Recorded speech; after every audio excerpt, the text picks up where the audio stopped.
Hello! Hello, my friends. We're just gonna have that playing in the background while we get things set up. Because why not? Hello! Hi, blah blah. Hi, Tyler. OMG. Hello, Crusader. Ad break starts in 1 minute, so I will get started once the ad break is all done. Nakai. This was the song that got me to have the courage to face the creature at the bottom of the well. The opening to the Umineko anime. It's enough to get anybody hype, right?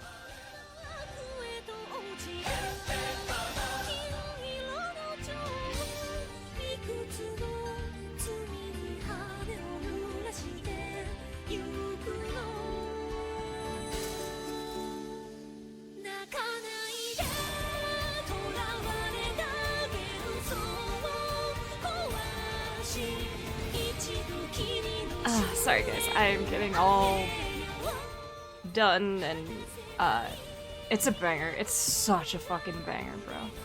Too bad there's no anime and it never existed.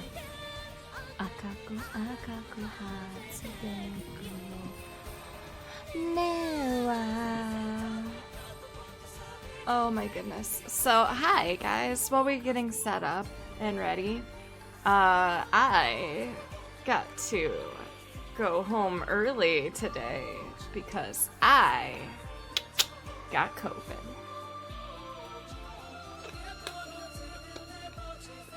The mods are not broken this time, blah blah. I fixed them. I fixed them. So, I've been resting my voice today. Free COVID, hell yeah. Hello, Silent Speaks, how are you? We're gonna be reading Umineko here in just a moment. Getting everything situated. So, we're waiting for the ad break to be over. But this is not gonna stop me from attempting to read. This is not gonna stop me from doing my absolute best. I've been resting my voice and sleeping. Pretty much all day, so I'm ready. I only answered a few calls before I took the test, and I was like, something doesn't feel right, because when I went to bed last night, my body... We're waiting for the ad. Perfect timing. But yes, I am very tired. But this is not going to stop me from giving praise and thanks to Beatrice. But yeah, no, I took my first break today. Last night I was going to bed and was like, you know, I'm tired. Sure, I streamed for 4 hours, but like, I'm weirdly tired. And I'm like, what is going on? So I, like, my arms felt so heavy. My whole body felt heavy. So I was like, something's a little sus. Okay. What I'm gonna do is chat. There we go. We're gonna shrink chat a little bit tonight.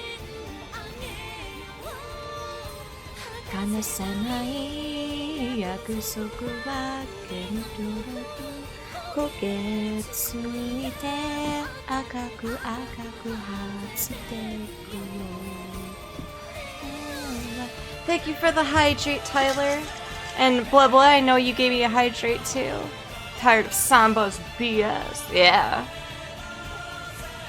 I know the song, but I don't remember the name of it. This is the opening to the Umineko anime. Katayoku no Tori. The one-winged eagle. So, but there's no Umineko anime, it never existed. So, guys, there we are.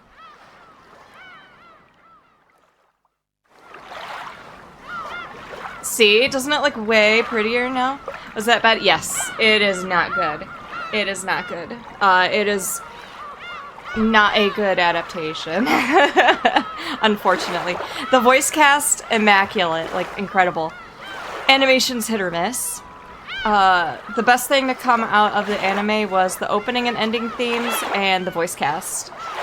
They didn't even do the whole entire story because they tried to fit 80 hours of visual novel into like 20 episodes, 24 episodes.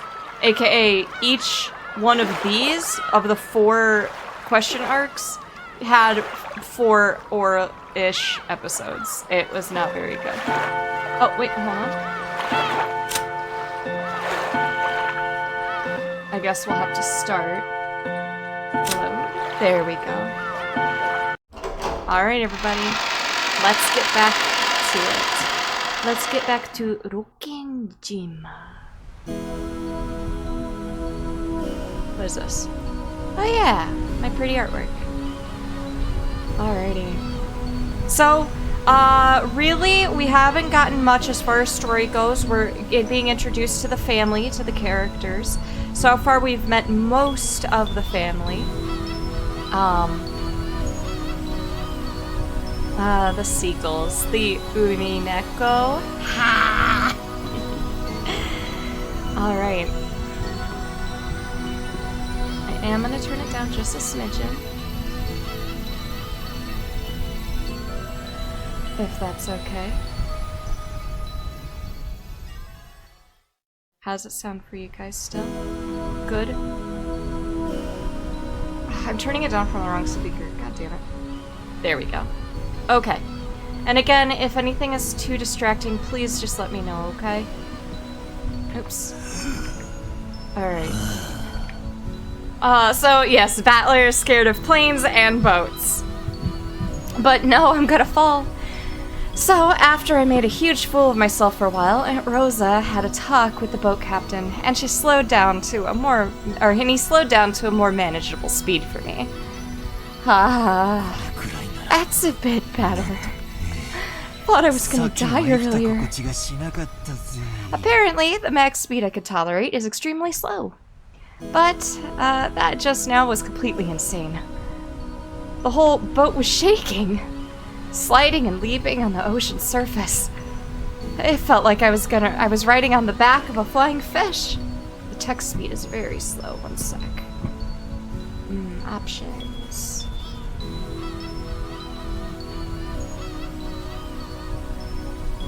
And I'm choosing the non-spoiler movies when they play because I don't want you guys to get spoiled.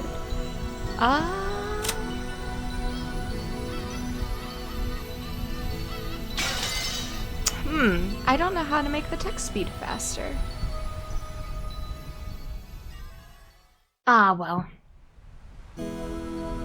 We'll deal with it. Jessica was guffawing at me as I leaned against the railing, tired and disheartened. I lost it in that strength contest earlier, but I'm glad to know I'm no worse off where it really counts. But seriously. Damn it, go ahead and laugh. One of these days I'm gonna find your weakness and get back at you. Alright, we're gonna turn down just this. Oh, actually, hold on. I'm gonna find your weakness and get back at you, and then your boobs will be mine to squish. I know what to do. We gotta lower the voice.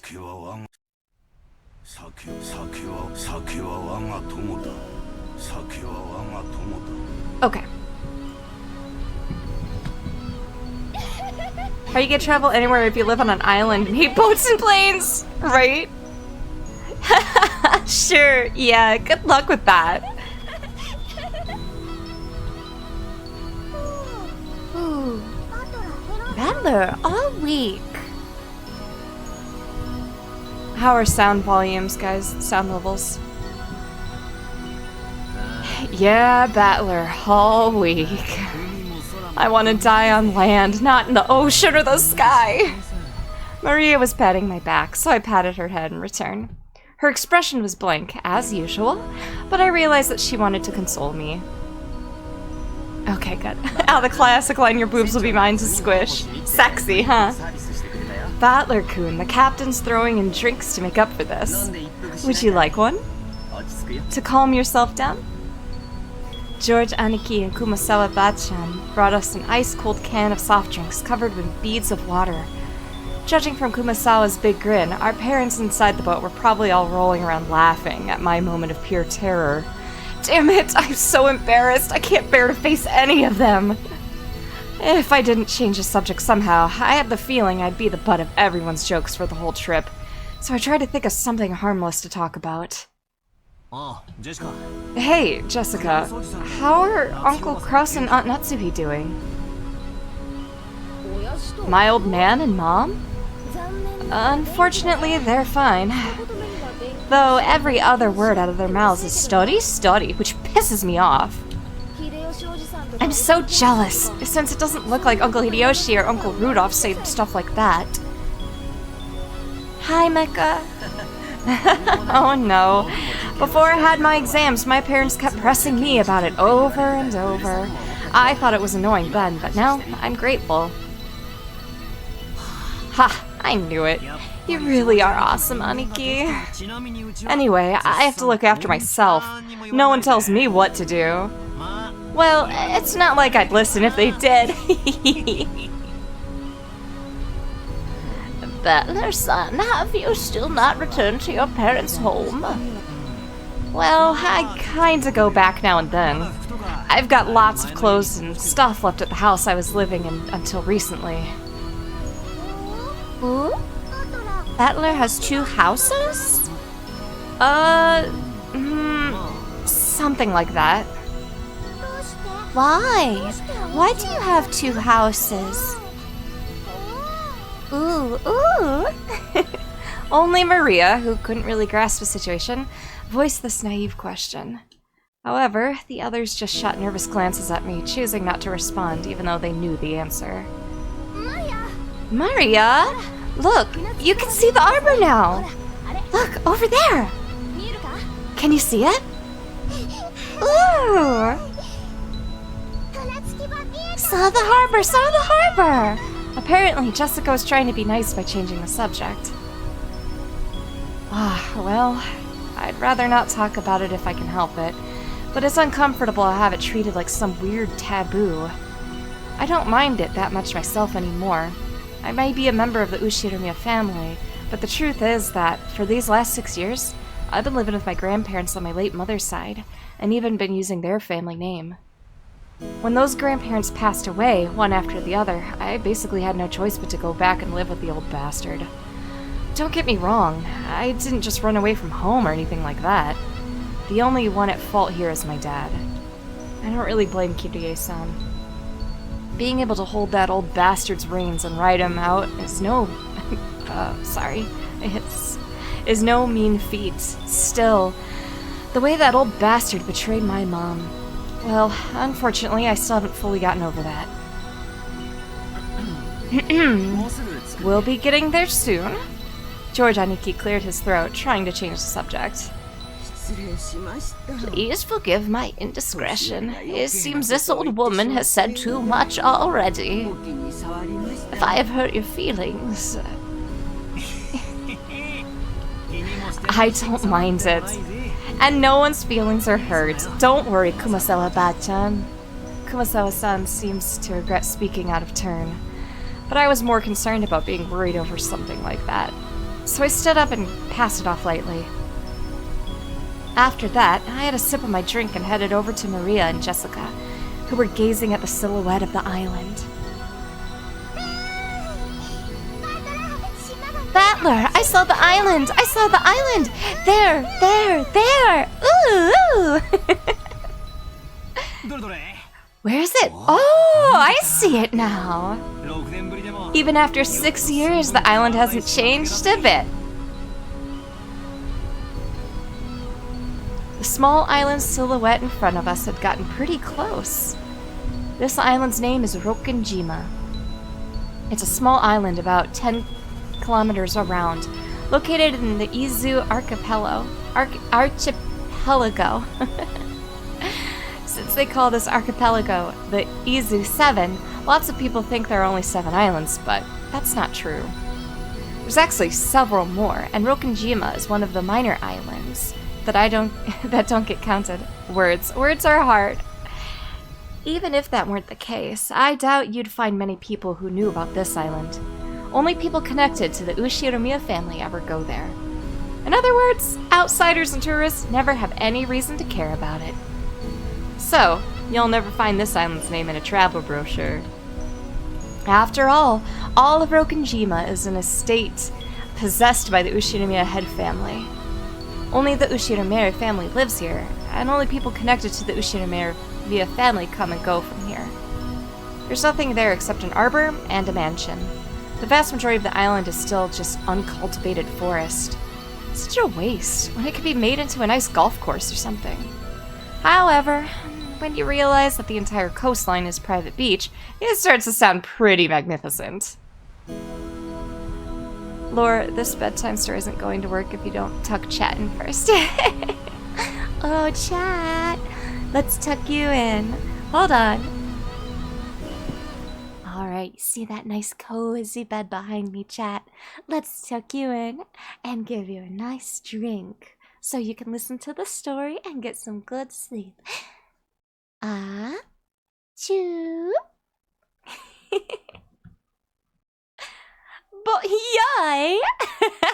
Yoy, I see you there, wanting some attention from Mama. Well, Mama knows that you had a very good day today. You worked hard, and I know that every day we wake up and we face challenges, but you've done such a good job and beat them all head on. Keep up the good work, Yoy. I'm proud of you. Alright, now everyone is tucked in. Let's continue the story. Wah! There we go. Gotta make sure Poopa's in frame. You've probably guessed by now, but to put it simply, well, the Ushiromiya family is just rolling in dough. The head family apparently possesses a vast fortune.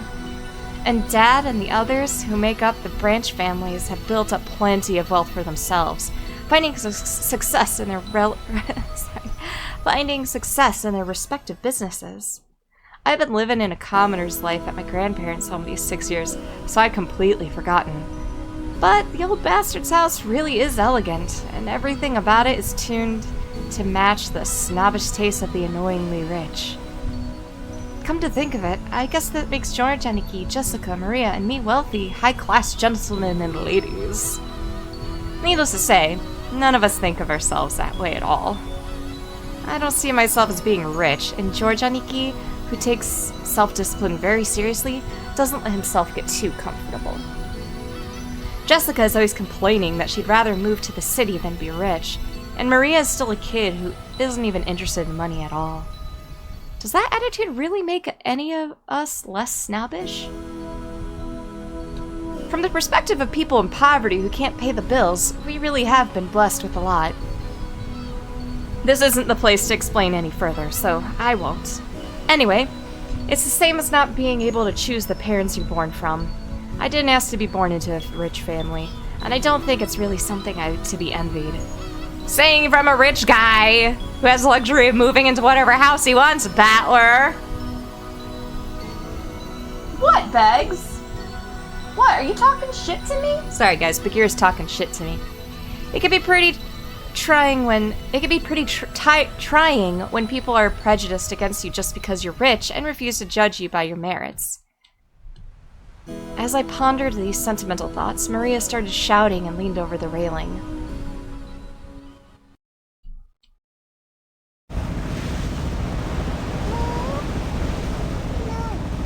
Gone. What's wrong, Maria? Did you drop something?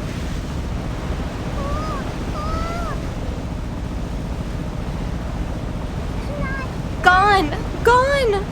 Alright, we can turn up the voice just a little.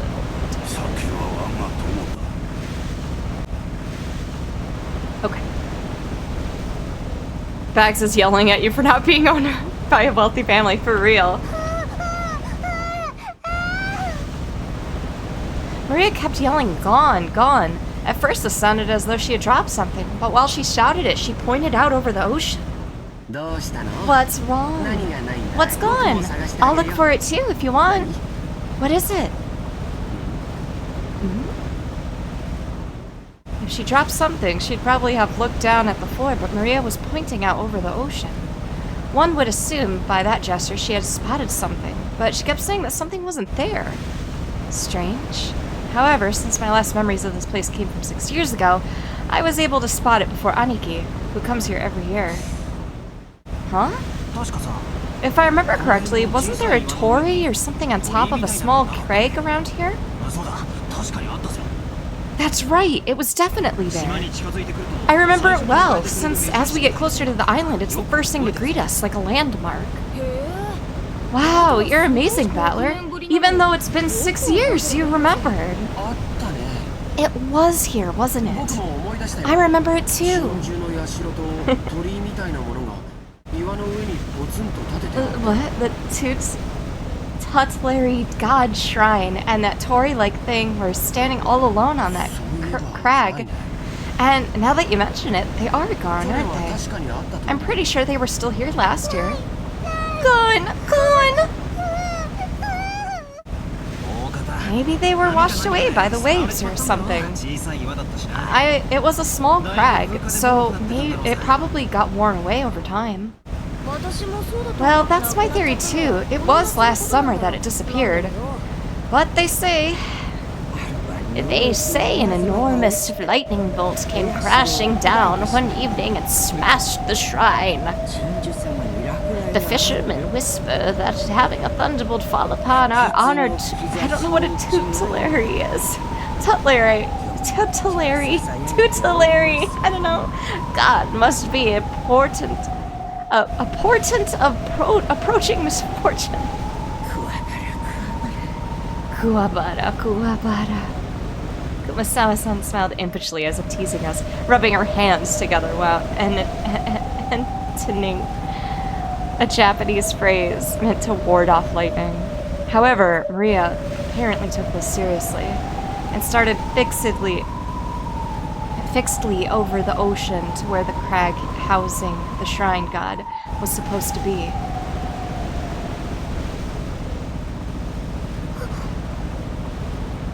A portent of misfortune?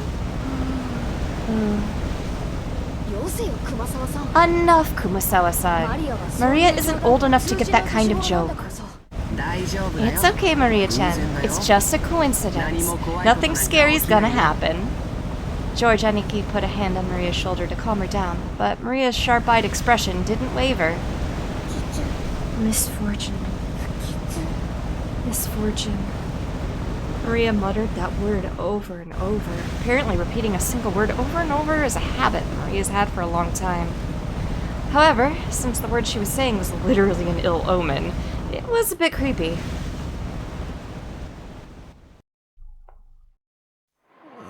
Hey now, Maria. If you say it over and over like that, misfortune will really end up happening, you know?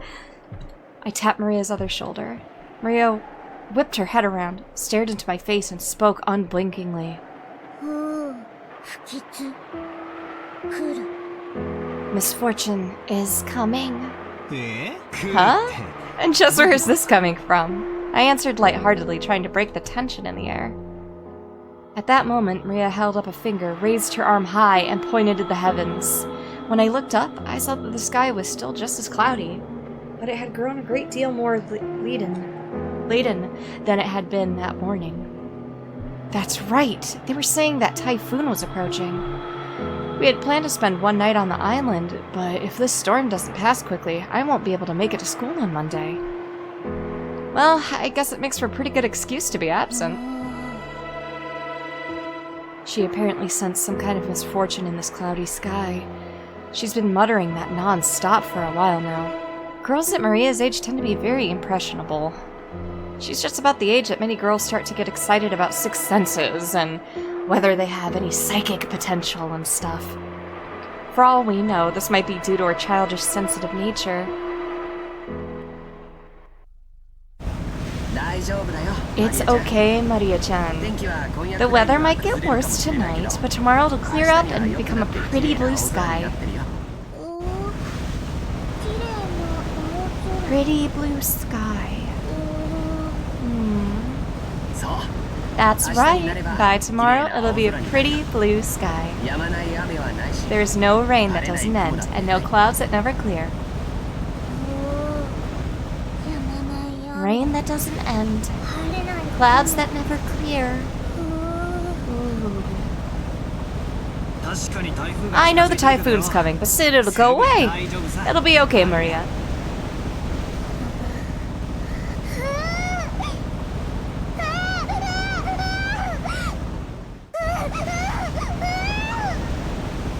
Maria started yelling, ooh, ooh. It looked as though she was having a tantrum because no one could understand what she was trying to say. What in the world was Maria trying so desperately to warn us about? Unable to understand her, we couldn't help but feel a vague sense of misfortune. I've heard that everyone can feel the supernatural, but that it weakens as you age. That might mean that Maria, the youngest of us all, still possesses some kind of sense that the rest of us have lost. I wonder if that sense is sending her a warning. At that moment, Kumasawa-san quietly opened her mouth.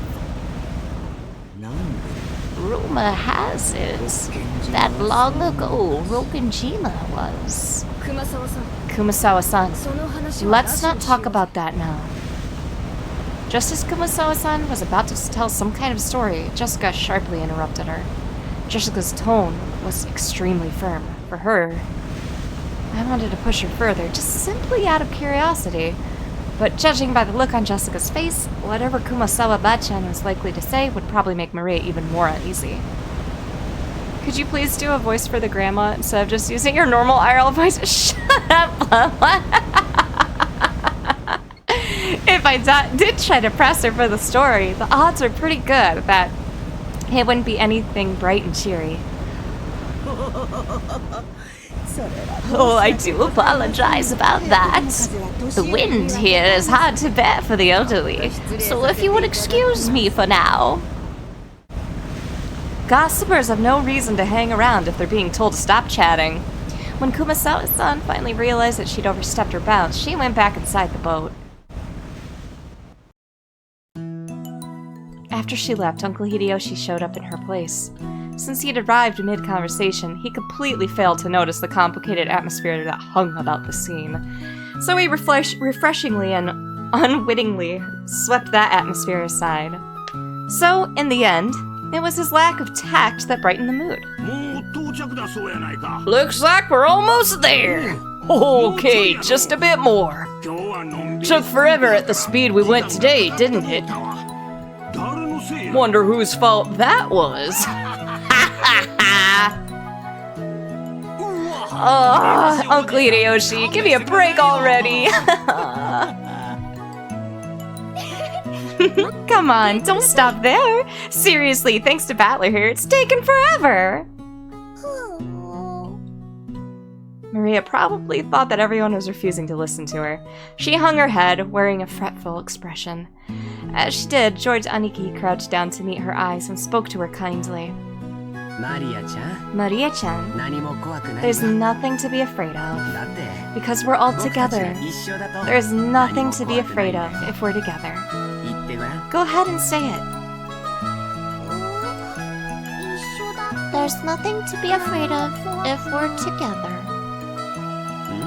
Yes. There's nothing to be afraid of if we're with each other. That's right, exactly what George Aniki said. If we stick together, we'll never be anything at all, or there will never be anything at all to be afraid of. Right, Jessica? Yep, no doubt about that. What George Nissan says is always true, Maria. George Oni-chan, always true. Yes, I don't lie. So trust me, there's nothing to be afraid of if we're all together. George Oni-chan doesn't lie. I trust you. There's nothing to be afraid of if we're all together. Not afraid. Maria jumped into George Aniki's arms and hugged him tightly. After Aniki patted her head, she jumped away again. Her facial expression had undergone a 180-degree change, turning back to normal. Tyler redeemed, ooh, shoo. She was once again the ordinary Maria. There's nothing to be afraid of anymore because we're together. Ooh, ooh, ooh, ooh. Yep, that's it. You look all better now. You're strong, and that's awesome. I'm awesome! Hey now, what's going on here? Maria-chan didn't get seasick, did she? Well, something like that. We'll be arriving soon. The harbor was already drawing near. No, Maria's awesome.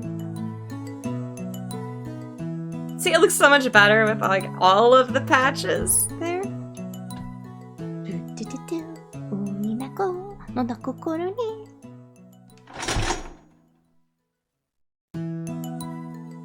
We're looking at 10:30 a.m. on October 4th.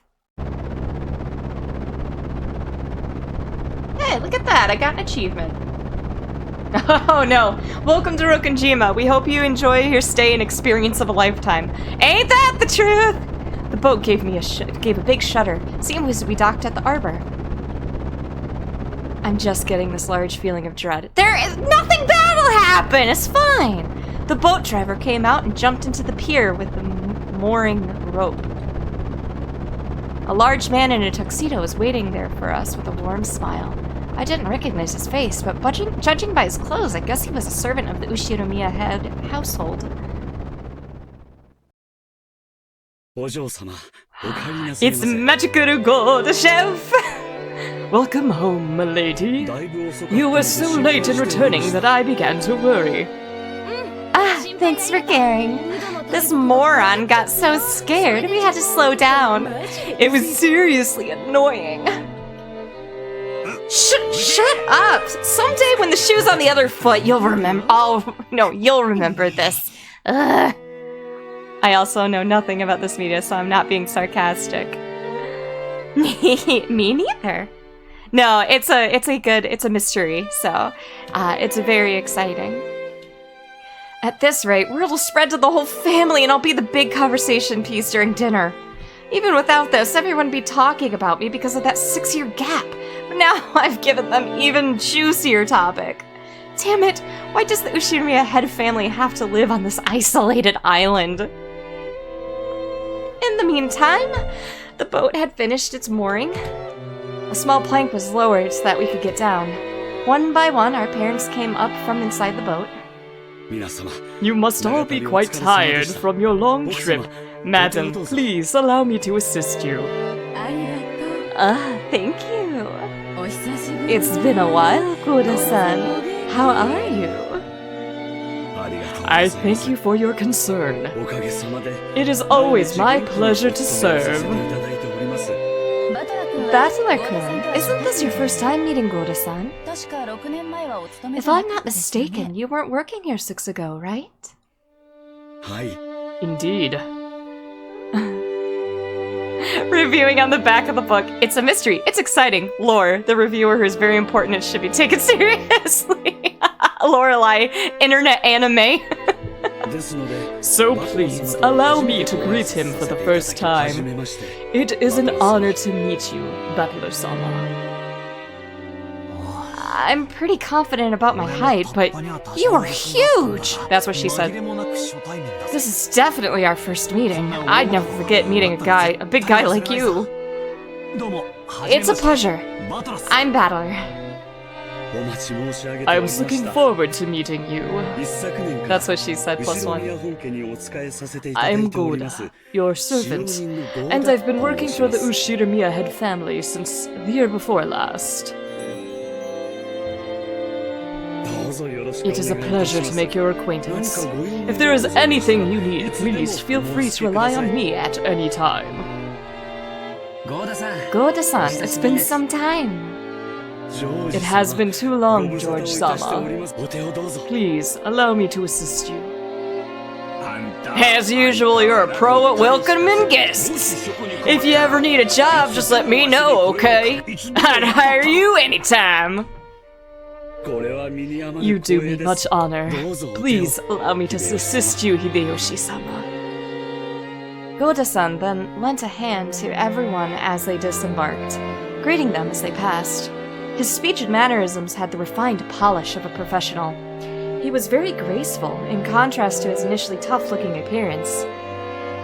His large size made him seem a bit scary at first, but he was much more polite than my first impression had led me to believe. I need a quick drink break, you guys. My head's getting a little fuzzy. I need to top off my hydration. Mama Sylvanas was a good mama. I sent her a text message asking if she could get me my favorite, like, hydrate powder, like, drink mix.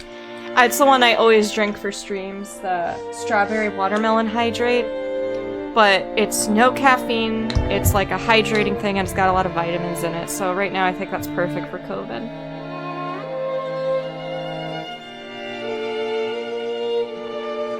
Last time I got COVID was last year when I was streaming Zelda. I did an 11-hour finale, and the COVID then was bad. You want hoof juice? God damn it, DT. Hi, DT.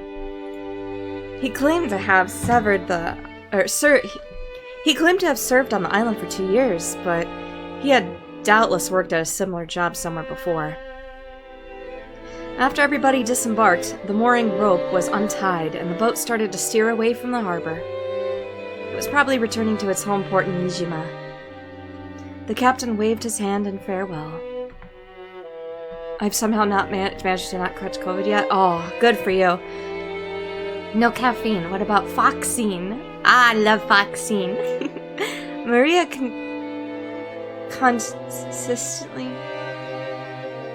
conscientiously. Sorry. The disclaimer, guys, I do have dyslexia, so it is hard for me to read, so I'm sorry.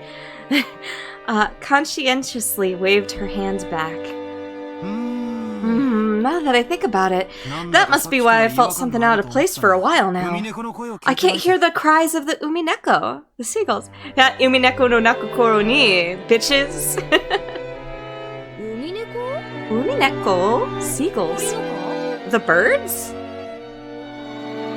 If I remembered correctly, whenever we came to this island in the past, the seagulls always greeted us with their lovey, "Nya! Nya!" cries. Not to mention English is a stupid language. Hear, hear. Absolutely. Because of that, whenever I hear the cries of seagulls anywhere else, I get the feeling that I'm coming to a family conference. Cypus, I need to commission you for more Lorelei dressed as Beatrice. Actually, since this is the first chapter, I should be dressing as Battler. That'd be fucking cool. Also, see, someone thinks English is stupid. Yes. I come in here and you go, yeah!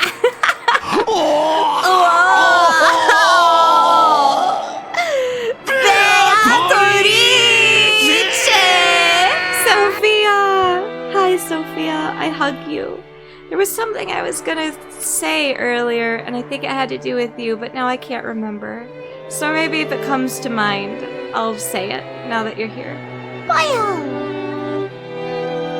Except for the small part of the island where those of the Ushiramira head family live, Rokkenjima has been left uncultivated, which apparently makes it a paradise for wild birds. What is that even from? From this! It's from this! There's the witch named Beatrice, Beatrice, so it's like the Italian pronunciation. And that's Kinzo, crying out for Beatrice. See, a lot of you guys who watch my streams, you guys are gonna realize how many of the shit, like, of the things I have are just Umineko memes. It's come from a children's shop called Barney. Shut up, blah blah.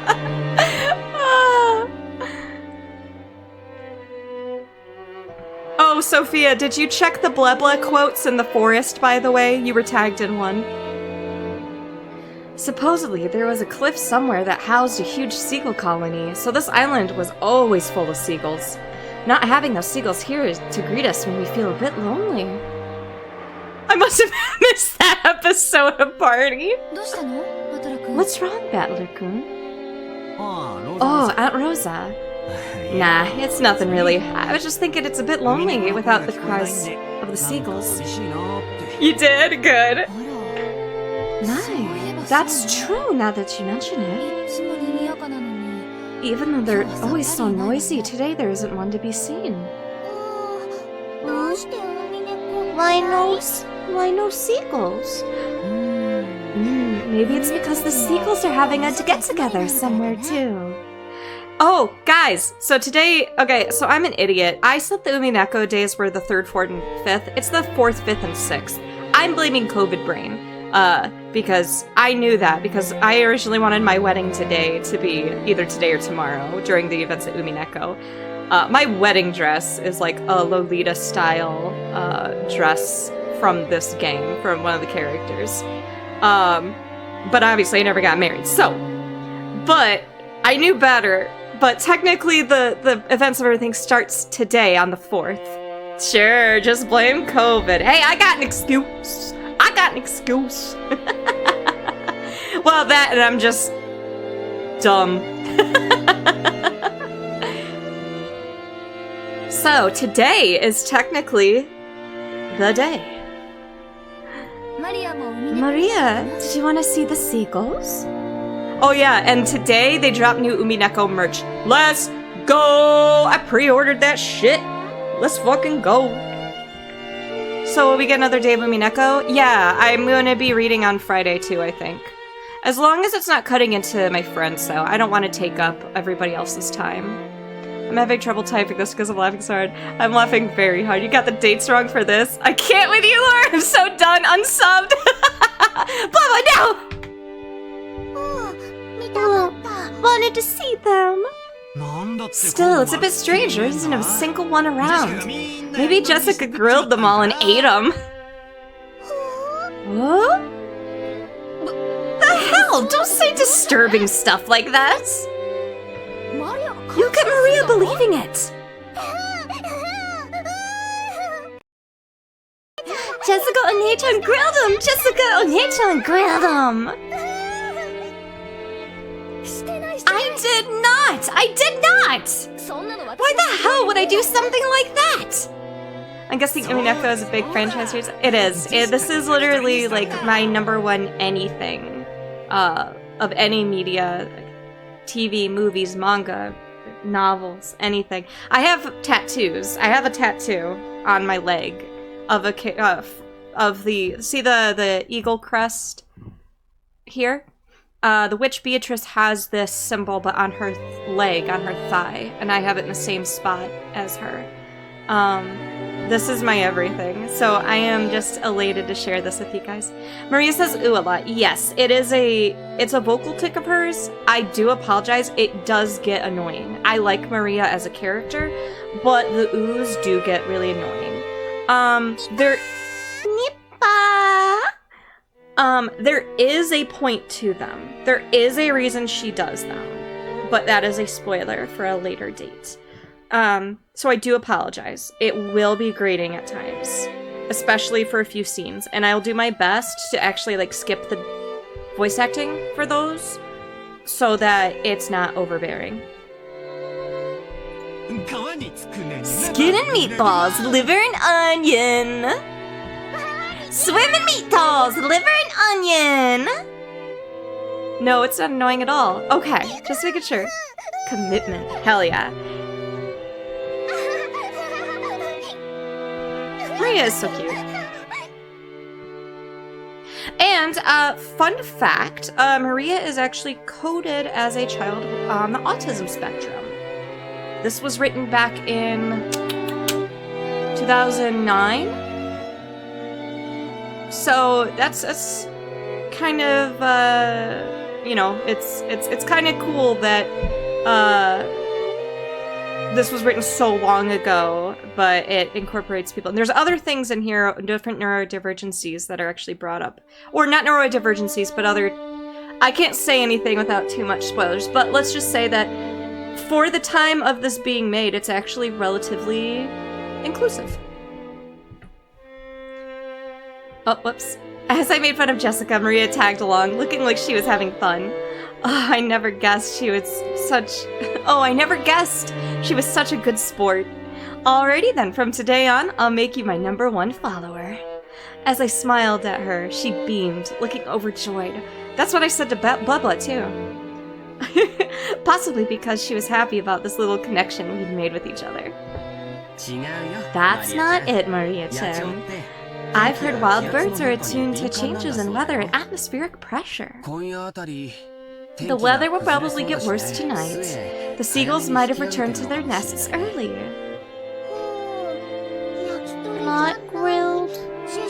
Jessica and Echan didn't grill them? No! I wouldn't do something like that! Battler, you admit right now that you lied.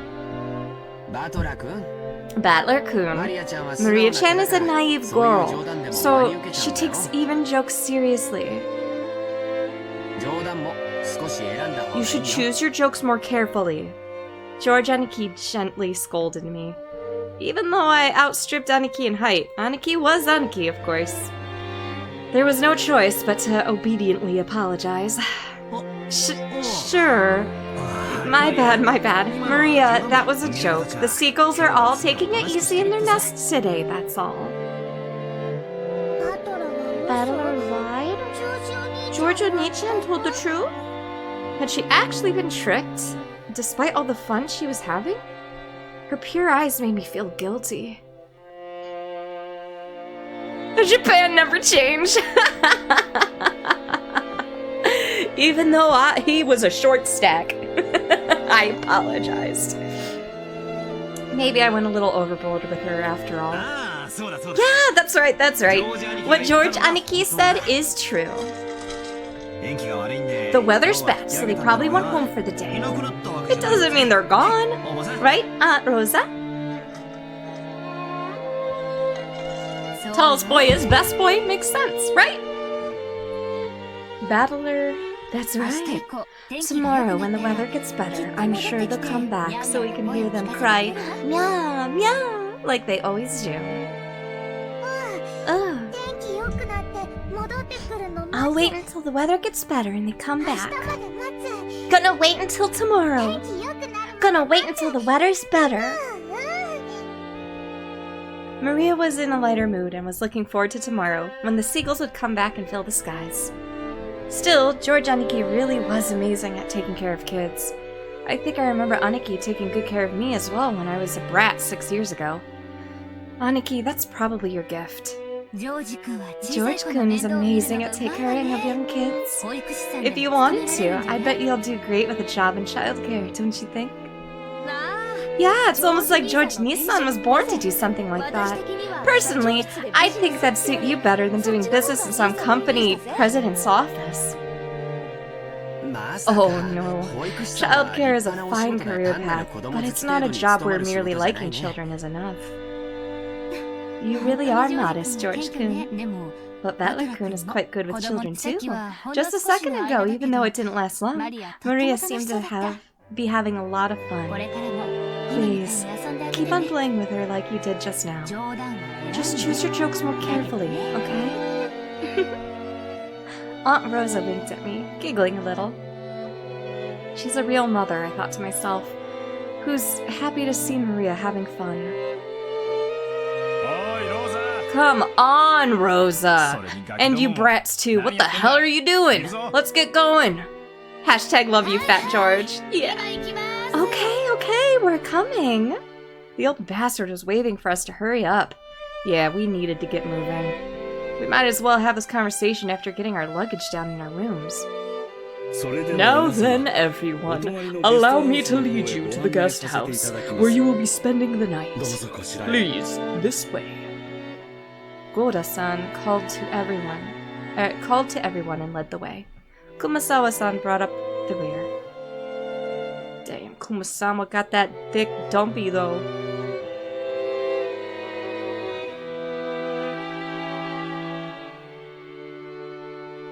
A serpentine, twisting path led through a dim forest. It ran a bit uphill. I'd guess the path was made all twisty so the slope wouldn't seem too steep. But personally, I'd have been happier if they just had the guts to make some stairs in a straight line. No doubt they made the path twist on purpose, to put all airs of distance and importance. Before long, we saw a garden-style stone steps. From here I do have some memories. Go up these, and at the top of these stone steps, we saw a beautiful guest house.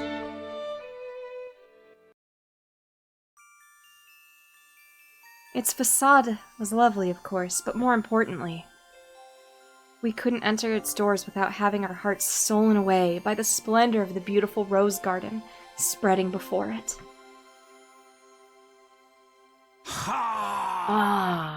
So fun fact again. Oh, this song. This is one of my favorite songs in the entire game, you guys. Fun fact, when what's it called? Animal Crossing New Horizons came out. I named my island ROKKENJIMA, and when you land on my island, you're greeted by a giant rose garden. Yes, I'll let my favorite song speak for itself for a sec.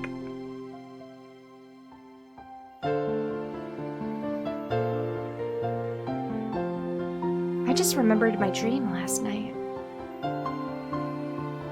I've learned how to play piano again. Wow, this makes me blah blah.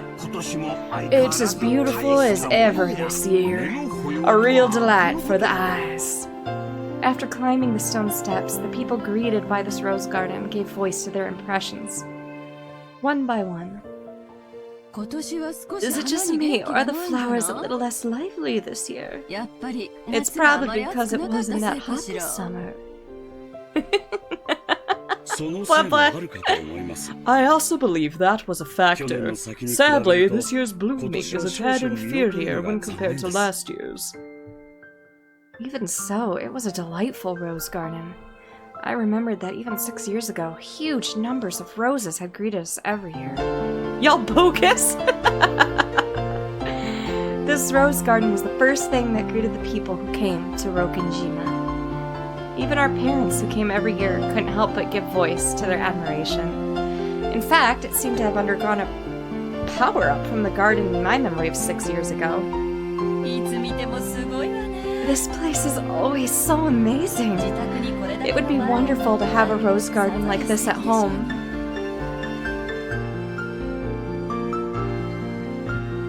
One second. Going to... What? Why did it... I shouldn't have gone down completely? That was weird. It changed songs. I broke it. No, it just starts over. Give it up. Who'd you think would take care of it? Roses are a real pain, with bugs and diseases to worry about. Well, from what I've heard, Kirie-san takes care of her rose every day And make sure no bugs get anywhere near it, right? Huh? What are you talking about? That's right. Though in this person's case, the rose goes after the insects like some nasty carnivorous plant. Oh, so that's what you meant. Come on, Rosa, can't you give that just a rest for just a day? I've put that sort of thing completely behind me. I wonder. Thank you for the lurk silence. After all, you're a womanizer on an almost genetic level. No need to worry, Rosa-san. When a rose gives you too much trouble, it's always best to snip it at the root. Oh, such frightening talk this is. Guys who are popular with the ladies are always forced to live dangerously. I sure hope I turn out a bit prettier in my next life. Hideyoshi-san, like I keep saying, it isn't like that at all. And Kirie, stop it, you're freaking me out. You've made my rose wilt. Hey, Marie-chan, look over here. These roses are especially magnificent. Magnificent roses. Ooh. Smells pretty sweet. Look, this suits my elegance perfectly. Hey, cut it out. Maria's gonna imitate you and get hurt by the thorns. She yelled at me as I leaned in to smell the rose's scent with an exaggerated gesture. I thought she was overreacting, but when I turned around, I saw Maria imitating my every gesture, and George Oniki smiling broadly at us. Hey now, Maria-chan, be careful. Rose thorns can hurt. George Ni-chan, only this rose is strange. Ooh. Strange? What's wrong? Maria pointed at a single rose. I immediately understood why she found it odd.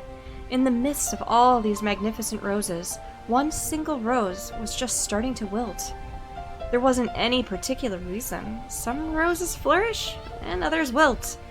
That's all there is to it, but Maria seemed very concerned about the only unhealthy one in the group. It must have made her feel lonely. So you feel sad for this rose because it's the only one that isn't healthy? The others are all healthy, but this one's sad. Well, they all bloom and wither at their own paces. I'll bet this one's just starting to wilt early because it got to bloom before any of the others. Yeah, that's right. It probably just bloomed like crazy, fulfilled its duty, and went to sleep. You shouldn't get so worked up about it. It seemed that Maria's pure, sensitive nature was making her feel some emotional pain for the rose that wilted alone. Even though she understood the logic of it, it still felt lonely to her. Then, Maria-chan, why don't you look after this rose until we leave? Huh? George Oniki straightened up and felt around his pocket. Then he took a wrapper from the candy he had been sucking on in the plane. He twisted it into a thin string, then gently tied it to the rose as a sort of marker. Hey, that's pretty cute, blah blah. I like how Battler's hair matches his shirt. I know good and well that's not an accident. Let's mark it with this. Later on, you can come and give it some water. I'm sure Mr. Rose will be happy. Come to give it water. I think you should give Mr. Rose your name. I'm sure that'll make it happy, and you'll get to know it a little better. A name? A name. Though she still bore her usual sullen face, Maria crossed her arms and began to consider this intently. At the very least, she appeared to have been completely pulled out of her slump. Nice going, Aniki. Hashtag good guy George. George Nissan always been really understanding. Can't help but respect him. Yeah, I guess he was just born that way. We've got to start picking up tips. Was this garden just as magnificent when you were all kids? It was only after I stopped living here that it grew so big. Before that, the garden was simpler, though I'm still attached to that one. Nissan filled it too much with that vaguely bad taste of his. I liked it much better before. Ava, you gotta think positive. Setting aside how it used to look, its beauty now is something to be admired. You'll be able to relax a lot better if you look at it that way. I didn't mean it like that. I was just saying I wanted you to see this garden the way it was before, too. Everyone, if you please, I shall guide you to your rooms now. Lots of time spent on this garden. Sure, it won't be important later. Goda-san called to everyone to ask if they were ready, but our hearts had been completely stolen away by the rose garden that none of us had seen for a year, so we didn't pay much attention to them. Since we weren't a travel group, it wasn't like we had a strict schedule to follow. Besides, our parents were visiting their old home, full of nostalgia. It wasn't like they had let themselves be urged on by anyone or anything. Understanding the situation, Goda-san continued to wait, smiling widely, until our parents got tired of the roses and told him to guide us to our rooms. Well? Oh? Oi! Hey! If it isn't Kanon-kun! It's been so long! How are you doing? Uncle Hideyoshi suddenly shouted. In the direction he was waving was a slender boy. Meeting him right after a huge man like Goda probably emphasized his small stature. The boy was in the middle of transporting piled up gardening tools and the like in a wheelbarrow. When he realized he had been called out to, he set down the wheelbarrow, took his hat off, and bowed his head. Konnichiwa. Good afternoon. I figured he was probably younger than me, and I realized by the general atmosphere surrounding him that he was another servant. What puffy sleeves you have there, Kanon! He greeted us in response to Uncle Hideyoshi's call, but he seemed like he might be pretty unsociable most of the time. It was a greeting that lacked feeling. When Goda-san noticed that our interest had shifted towards him, he went to the boy's side and introduced him to us. Oh. Sorry guys, I have to turn the volume down a little bit on my end. I'll turn it up on your end. It's starting to give me a headache. Thanks, COVID. Battler-sama, allow me to introduce you. This is one of the servants of the Ushirimiya head household. Kanon-san, greet our guests. I'm pleased to meet you. I am the servant. Kanon. Yep, my first impression wasn't wrong. He seemed to be unsociable, or at least not so good at talking. Compared to Goda-san, who was extraordinarily polished as a servant, you couldn't help but feel an inexperience typical of his age. When Goda-san urged him to whisper to give a bit more of an introduction, the boy named Kanon only cast his eyes downwards. Kanon-san? Could you perhaps give them a little more of a greeting? No. Because we are furniture. He didn't seem to be refusing to greet us out of spite. Rather, he seemed to have fallen silent because he didn't know what else to say to us in a greeting. Well, Kanon-kun's shy and doesn't tend to talk much. He might not be that sociable, but deep down he's really a good person. Don't get him all wrong. You've been working here for 3 years, haven't you? Pretty sure you started a year before Goda-san, right? Even though he wasn't exactly giving a terrible first impression, Jessica hurriedly backed him up. Oh, Weiss! Welcome back, Weiss.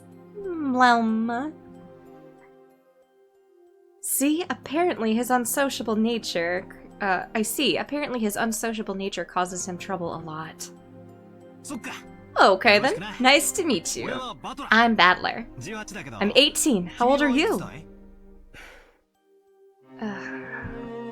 He fell silent, as though wondering whether or not it was a question he'd have to answer. But here again, Jessica plowed ahead. If I remember correctly, Kanen's 2 years younger than us, so 16, right? Yes, that's correct. It looked like he would have preferred not to tell us his age if given the choice. That was probably because he thought we'd look down on him for it. I remember when I was around his age, I hated being asked how old I was by adults. You see, 16, huh? Are you feeling a bit better, Lore? My pounding headache went away around almost 5 o'clock. And I had it throughout the night, so I'm feeling a lot better now than I did most of the day. 16, huh? That's gotta be a delicate time. Which means I probably asked something I shouldn't have. That's good that you're feeling better. Thank you. I'm glad you're about our age. Just be cool and call me Battler. And I'll call you Kanen. Thank you very much. But the sentiment alone is sufficient. Battler-sama. Jessica looked panicky for some reason. Wise asked for choo. So stupid. She seemed to think my impression of Kanen was getting worse because of his refusal. Oh, and thank you for the stretch. Stretch and itchy.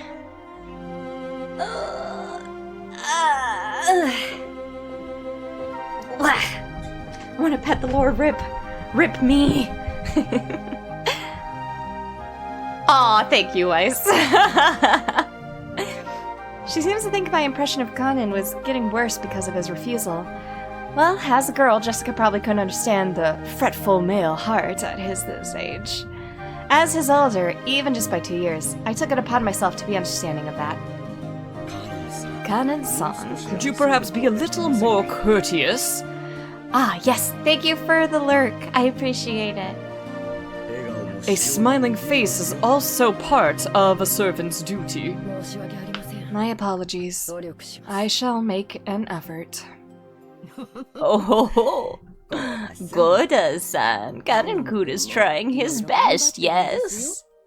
It looked like he was often warned about being unsociable, and apparently, he hadn't improved one bit. Goda-san kept his business smile, but let a small sigh of resignation escape. Well then, I still have work to do. If you'll excuse me. It looks like Kanen himself was uncomfortable with remaining silent here any longer. After another perfunctory bow, he turned around and started pushing the wheelbarrow again. Just then, the wheelbarrow suddenly wobbled and fell, scattering the load. I guess the wheelbarrow's single wheel got caught on a pebble and lost its balance. What do you think you're doing? Now, clean it up quickly. Goda-san urged him to hurry in a quiet voice, as though hinting that it was shameful for a servant to appear clumsy in front of guests. Kanen-kun wordlessly reloaded the wheelbarrow with the fallen objects, as if to say that he understood quite well without being told. He seemed to be fine with the light-looking garden tools, shovels and such, but he looked like he was having trouble getting his arms around and lifting up some stacks of fertilizer. Are you okay? You're so careless. Here.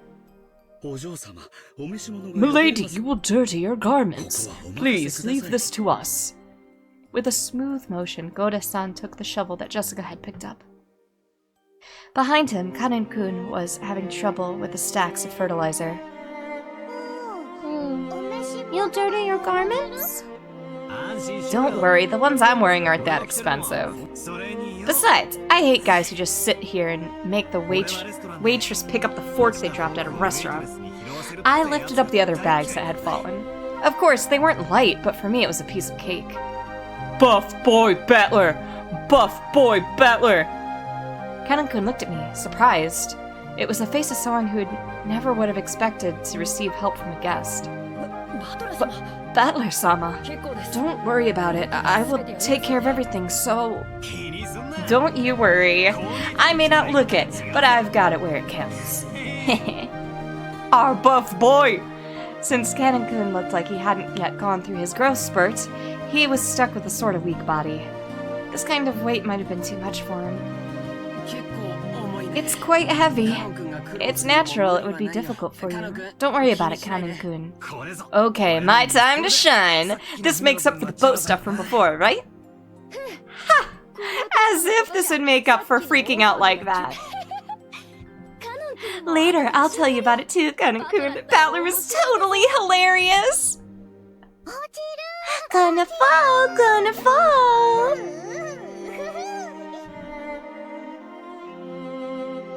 As they did this, I piled all the stuff back into the wheelbarrow.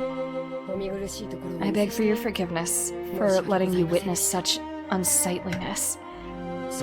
Come now, that's quite enough. Please, go. Letting the guests, who were supposed to feel welcome, see such a disgraceful thing must have been hideously embarrassing for a servant. Pressed by Goda to hurry up and go, Kanon-kun left. You're too harsh on him, Goda-san. Shouldn't you have helped him instead of being a bully? That was wrong of me. I deeply implore your forgiveness. Without even a twitch in his smile, Goda-san apologized elegantly. Kanon-kun has a ton of things he's good at too. It's just that being young works against him all the time. It's a crying shame. Well, it's a prickly age. Let's just leave him be. After all, closed-mouth servants are the best kind.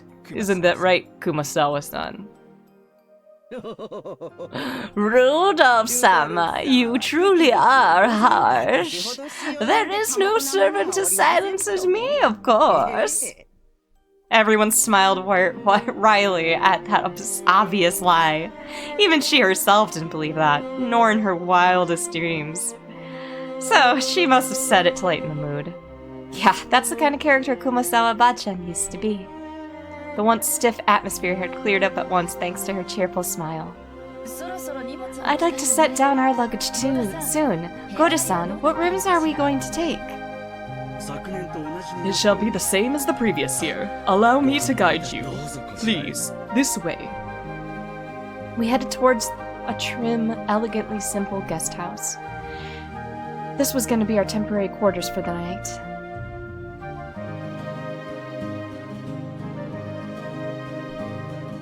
Kanon watched over the hedge as the guests all entered the guest house. Then he let his eyes fall on those heavy stacks of fertilizer piled up in the wheelbarrow.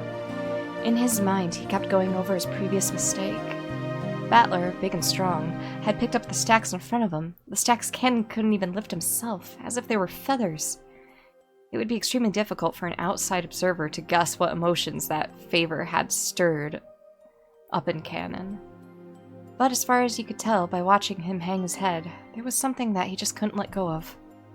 Muttered words escaped his lips, but those words he murmured were so soft that they didn't even reach his own ears. Even I...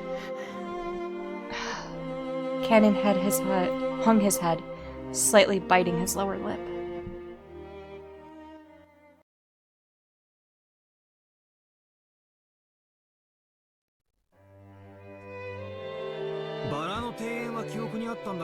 I remember the rose garden, but I don't remember this guest house at all.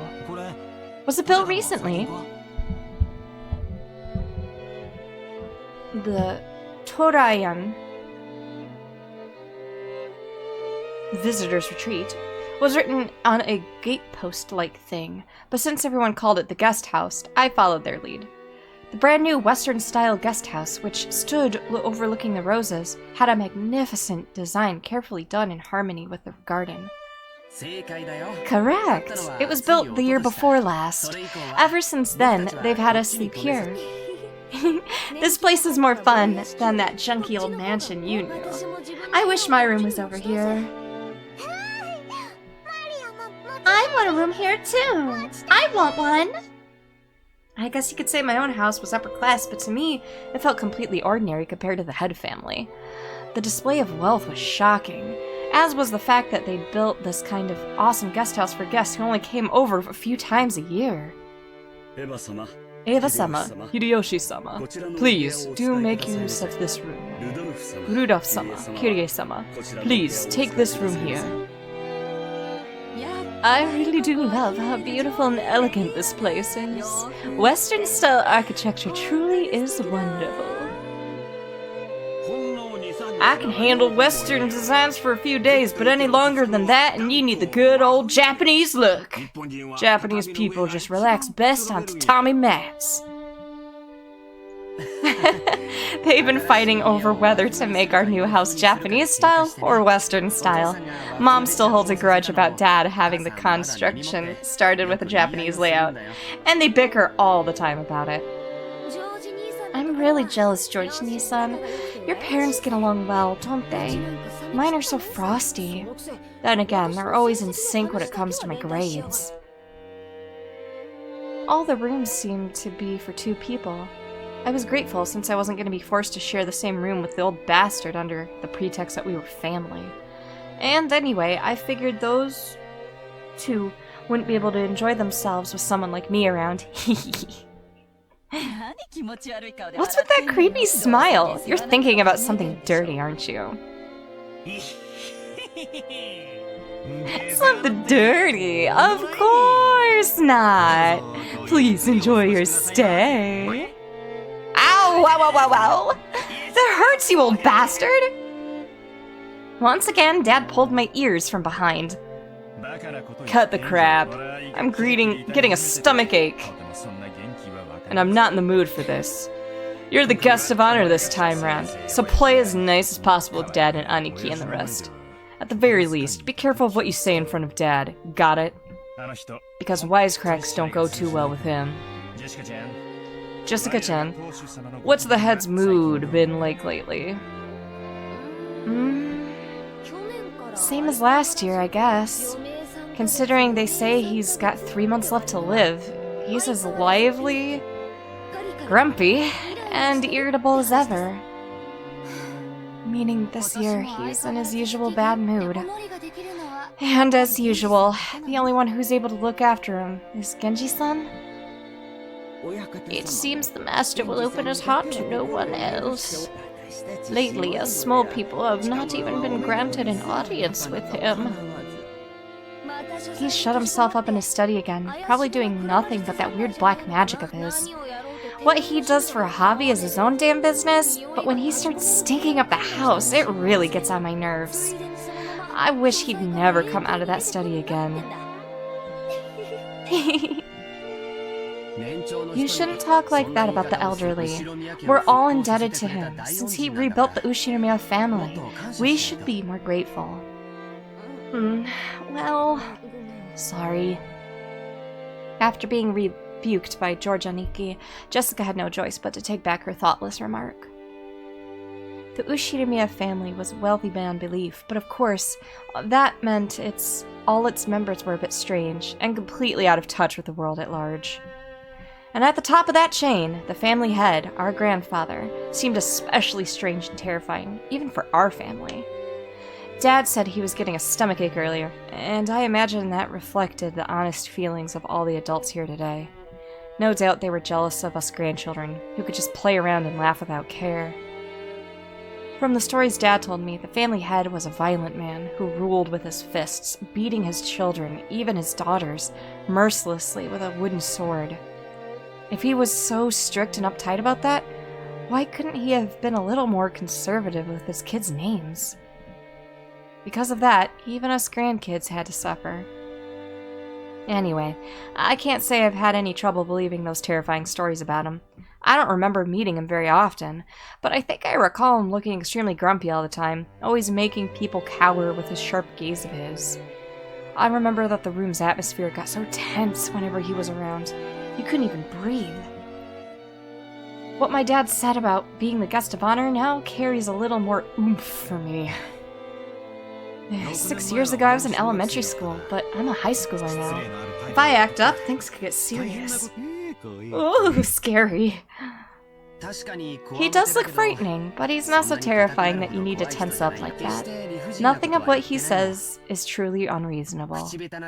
He may be clumsy at talking, but he's a very logical person.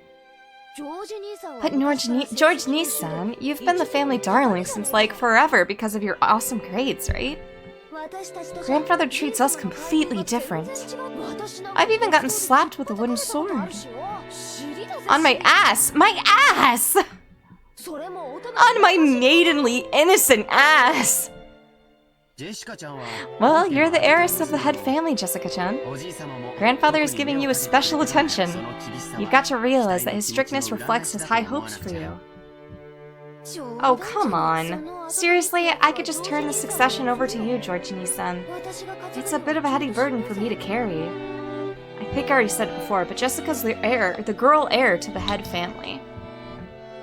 We're only cousins in branch families, so she probably feels a totally different sort of pressure than we do.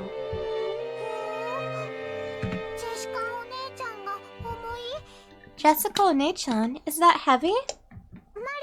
If I help hold it, will it get lighter? Thanks. It's okay. I'm not gonna push it on you, Maria. I'm gonna bear this cross until my grave. Don't worry. She was grateful for Maria's innocent concern, but Jessica's face still seemed to contain some of the uneasiness she felt towards the future. Maybe we're in the same boat. Any high schooler with exams approaching would have trouble hiding their anxiety for their future. Maria, come here. You and I will be in this room. Butler-kun, I heard you're gonna be with me. Oh my god! Butler-kun, I heard you're gonna be with me in this room here. Oh, now there's a surprise. It's bigger than our parents' rooms. Dang. Thank you for the hydrate. Well, I figured we cousins would all want to hang out together. So I told them to get a bigger room ready. I like it here more too. I'd rather be here than with Mama. Oh, you'd like it better here too, Maria? Okay, this room is George's and mine, but we'll give you special permission to come in. Better keep it a secret from your mom, okay? It's a secret. Oh, yes, thank you for the save.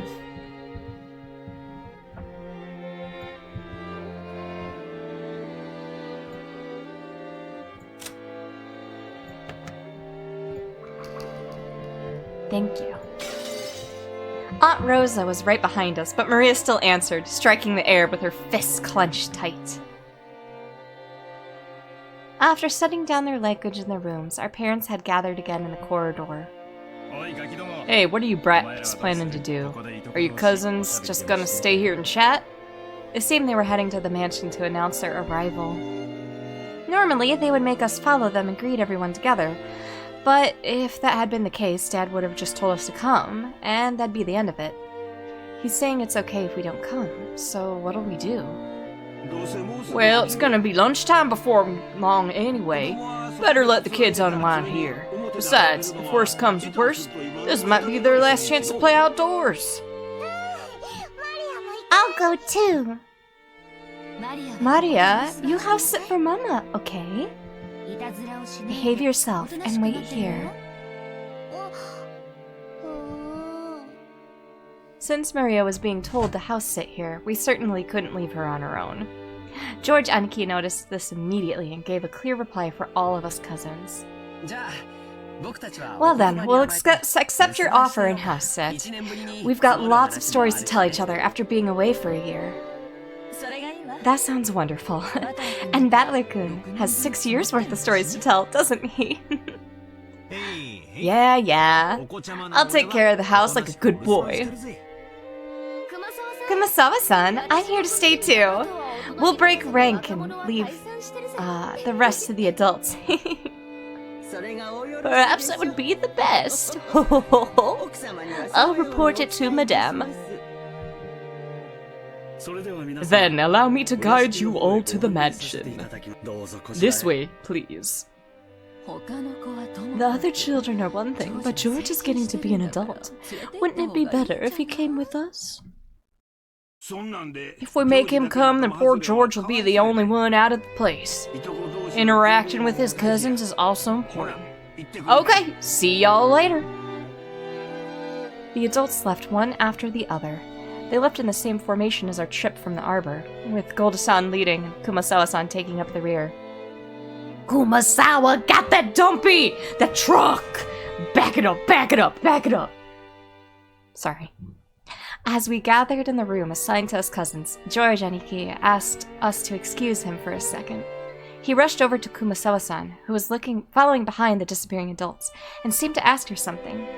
He soon finished his business and came back.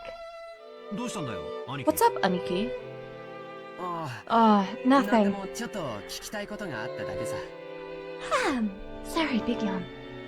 I just wanted to ask her something. Tell me too! Tell me too! What could George Nisan be asking Kumasawa-san and not tell me, I wonder? I don't have a clue! No, it's a misunderstanding! Not that I know what you're misunderstanding. Aniki was getting pretty tongue-tied. It was almost as though he felt guilty about something, and Jessica knew exactly what he was worried about. At any rate, it's no fun if Jessica gets to know all about it, not me. Hey, Maria, it looks like we're the only two out of the loop, right? Don't you want to know what they're talking about? We want to know too! We want to know too! I love those two together. Woo! Woo! I fool around while oohing together with Maria. No, I'm telling you, it's no big deal. Liar. I'm surprised he tells such a terrible lie, Aniki. Confess. Maria, you tickle his right side, I'll tickle his left. I've got his right side, Battler's got his left. Ooh. Wait a second! Well, wait, you two! Stop!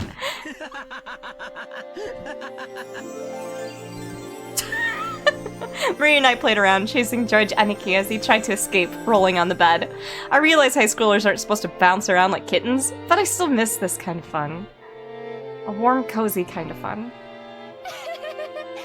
George Nisan, what are you asking Kumasawa-san? Well, I've got a good guess. It's been a year since the last time you visited the head family. Who knows what servants might have come and gone during that time?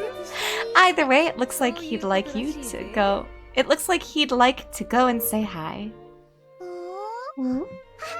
Say hi? I want to say hi too. What the hell? That's nothing to feel guilty about, Aniki. I'm not buying it. Maria, don't be fooled. Aniki's still hiding something. More torture! Warrior! Stop it! Seriously!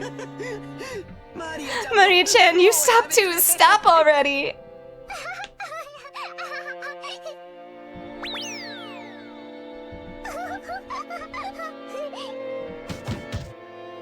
Sounds like somebody... She's probably busy cleaning or getting lunch ready. Don't worry, she'll drop by to say hi sooner or later. I bet you'd rather have been welcomed by Shannon instead of that nosy Goda. Shannon? Shannon.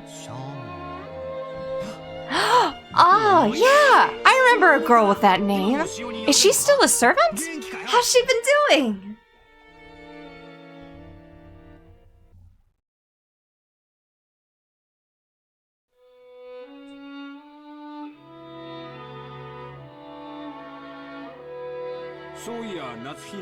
By the way, Natsuhine-san, how's your headache been lately?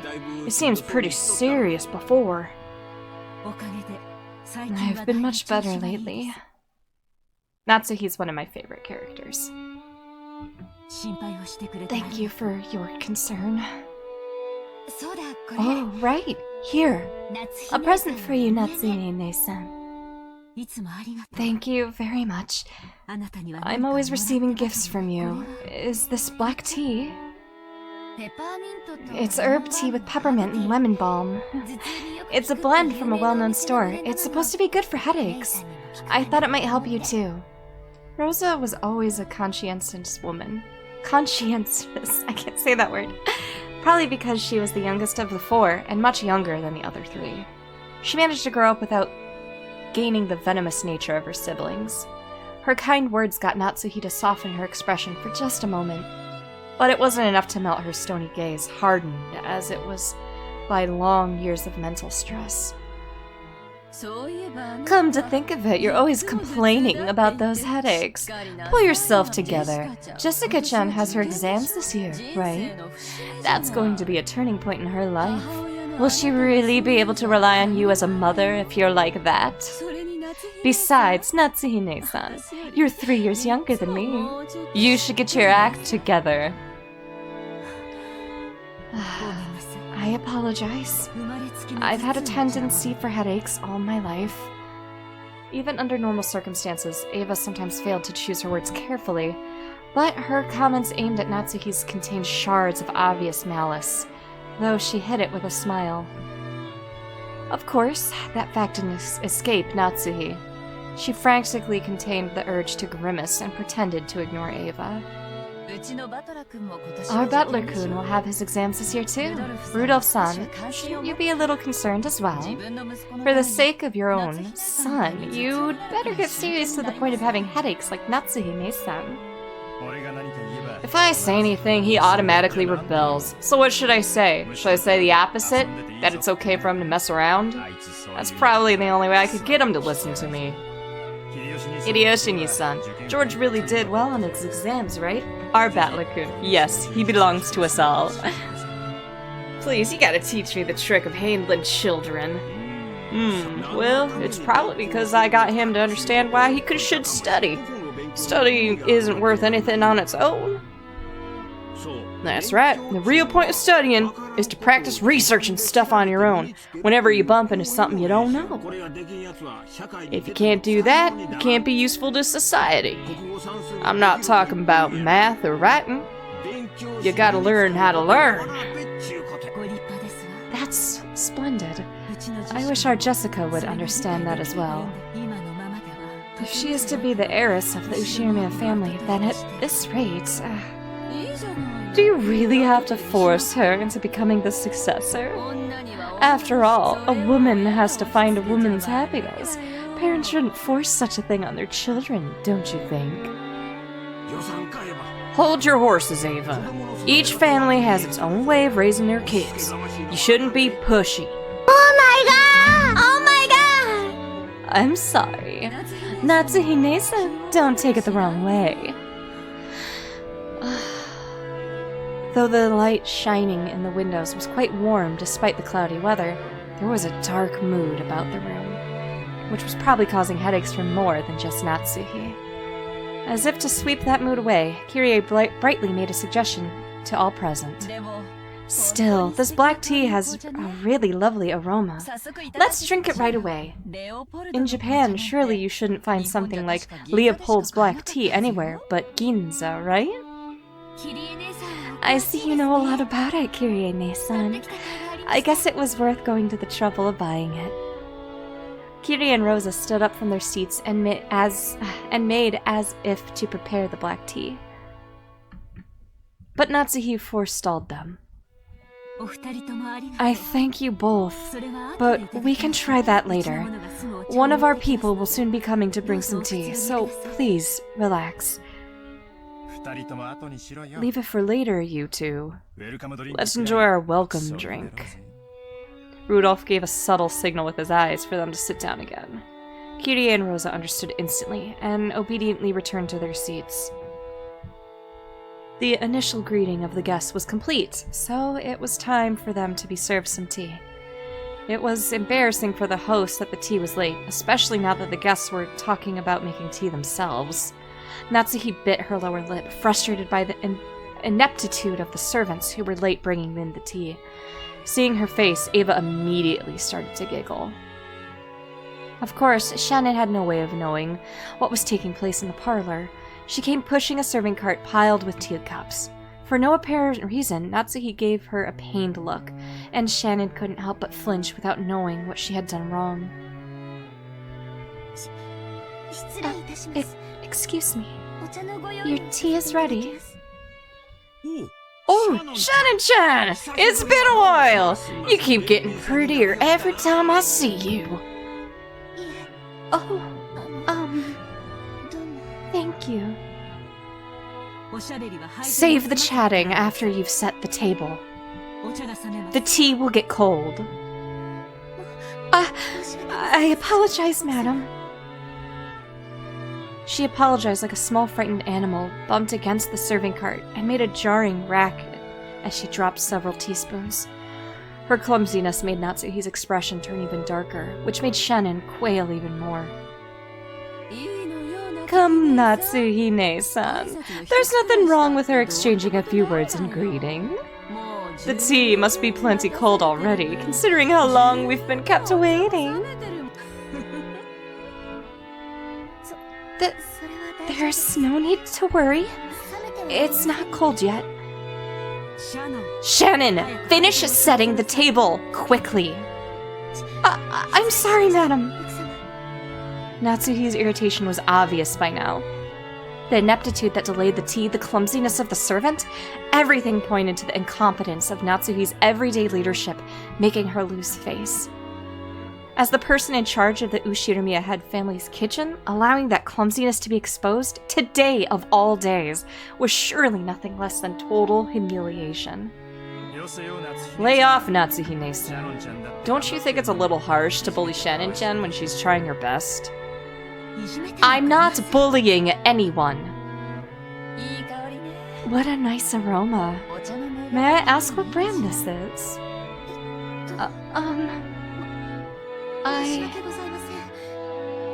I'm terribly sorry. I'll find out for you later. Kyrie was trying to be nice, hoping to cut through the tense mood. However, Shannon had embarrassed herself instead, darkening Natsuhi's face and the room's mood. By this point, Ava was audibly giggling. What's this? Shannon-chan, you don't even know what you're pouring us? Come now, you mustn't serve something so suspicious to guests. We'll need a silver spoon at the very least before we can drink this. I'm sorry. I'll go get one immediately. Shannon-chan, do you know what silver spoons are used for? They have to be silver. Do you know why? No, A teasing smile to Rose's face as she stared at Shannon setting the table. By itself, Ava's expression was sweet as in an impish sort of way. However, the words being spun from her lips held the keenness of a razor within them. Shannon tried with all her might to avoid Ava's continuing gaze. Realizing that Shannon was hard-pressed for an answer, Rosa gave some timely help. They say that if silver is touched by poison, it darkens. Guess you've learned something today, Shannon-chan. They were acting as though this tea needed to be tested for poison before it could be drunk. In Natsuhi's eyes, this was an insult both to the tea and to herself for serving it. Rudolph laughed flippantly and patted Ava's shoulder. Silver cutlery wouldn't do any good for you, Aneki. Just one lick of that poisoned tongue, and even a silver plate would turn pitch black. Since I get to hear that poisoned tongue every day, I must be poison-proof myself by now. Ava, I don't mind when you use it on me, but you better hold back when talking to people who haven't built up a resistance. My, ara, hidoiyo. My, how cruel. All I did was treat Shannon-chan about tea, didn't I? Everyone followed the lead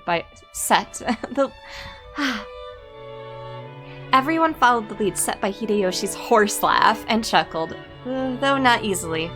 Only Natsuki didn't join in, but for the time being, the conversation inside the parlor could now be mistaken for a lively and friendly chat. As Shannon finally finished setting the tea table and tried to leave, Kyrie apologized to her in a low voice for not being able to help. Shannon gave a light bow and made a hasty retreat. Shannon cast her eyes downwards as she pushed the cart down the corridor. Anyone seeing the pitiful way she looked might easily conclude that she'd been bullied in some way. Don't be sad. You didn't do anything wrong, Nei-san. You were watching? That is my role. Madam and Eva-sama can go to hell. But the worst coward is that guy. Kennen glared hatefully in the opposite direction of the parlor. The preparations for tea had been delayed by some trifling problems in the kitchen. These problems were not Shannon's fault. In fact, it had been Goda's mistake. After all, there was no way a show-off like Goda could give up a flashy job like bringing in tea when the guests arrived. He had ended up wasting time preparing the tea once again. So, when he realized he wouldn't be able to score any points for this job, he pushed the task of setting the table on Shannon, who happened to be passing by. You might call it a clever move on his part, but there could be no doubt that it was a cowardly one. It's okay, Kanan-kun. Thanks. I'm not bothered by it at all. Kanan's silence vividly expressed the distance between Shannon's words and how she actually felt. Thank you. Even if you're the only one who understands, I feel a bit better. You keep your feelings too bottled up, Nei-san. You should be less hard on yourself for once. Yeah. Thanks. Suddenly, they both felt someone's presence and whirled around.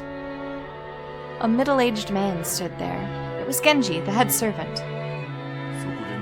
What are you two doing there? Shannon, hurry back to the kitchen. Yes. If you'll excuse me. Shannon humbly obeyed and promptly made the push to the cart and made to push the cart and leave. However, Kanan appealed to Genji in silence, bearing something in his eyes that he could not express in words. What is it? Did something happen? Shannon didn't do anything wrong. But even so, they... Stop it, Kanan-kun. Please, excuse me. I'll return to work immediately.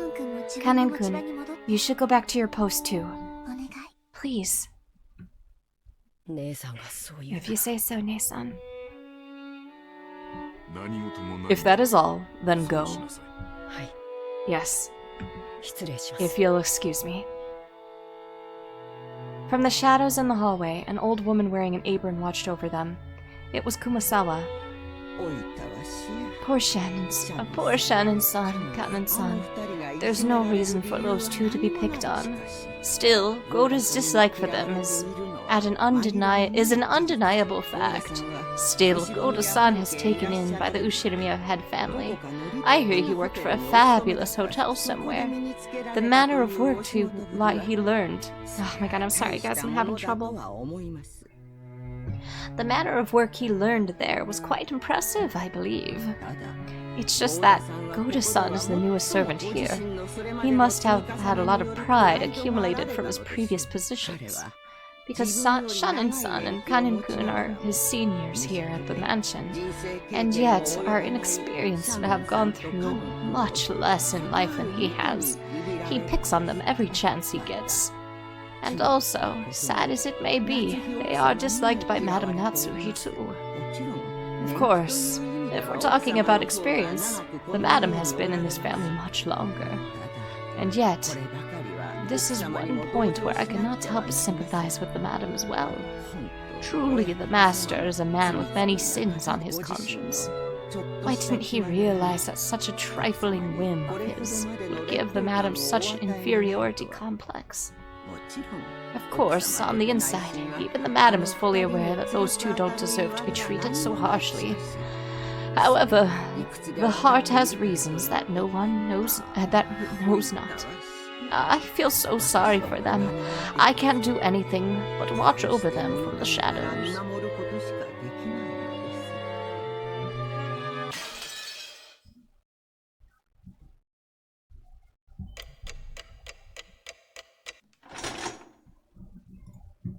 It is noon.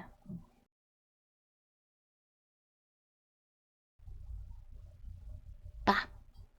Ba ba. Ba ba ba ba. Ha ba ba ba. Shall we take a quick break? Let's do a quick save.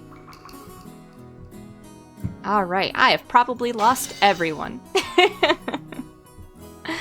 How is everybody holding up so far, chat? Thank you for the hydrate.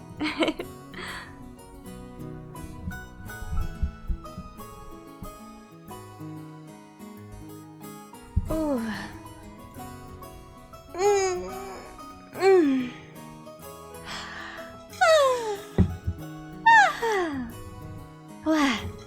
Taking a sip.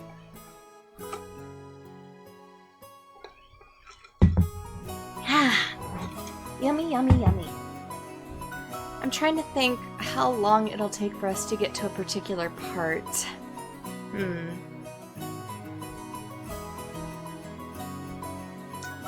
Because I'm trying to think of a good place to end for the night. But I don't know how long it'll take to get there. I guess we'll see. We're gonna take a quick break, you guys. So that I can grab a few things. I didn't eat anything yet tonight, so I might start some ramen on the stovetop. So, let's do a quick BRB.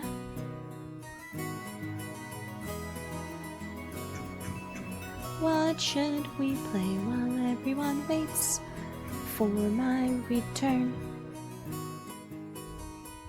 Do, do, do, do, do. Let's see.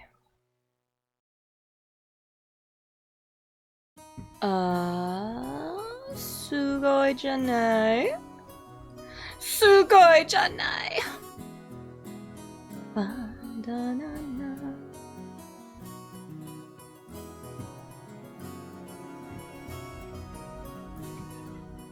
Stupefaction? Nah, what song do I want to play? Hold on, you guys, hold on. Golden Slime, there we go. Nope, that's not it. Hold up, hold up! Wait up, everybody! There we go. Alright, cool. I'll be right back. One sick lady to another food. Yes. Food is important. I absolutely will. Let's take a quick BRB, you guys. Yeah. Alright, one sec, guys. I'll be back in like 3 or 4 minutes.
perfect timing.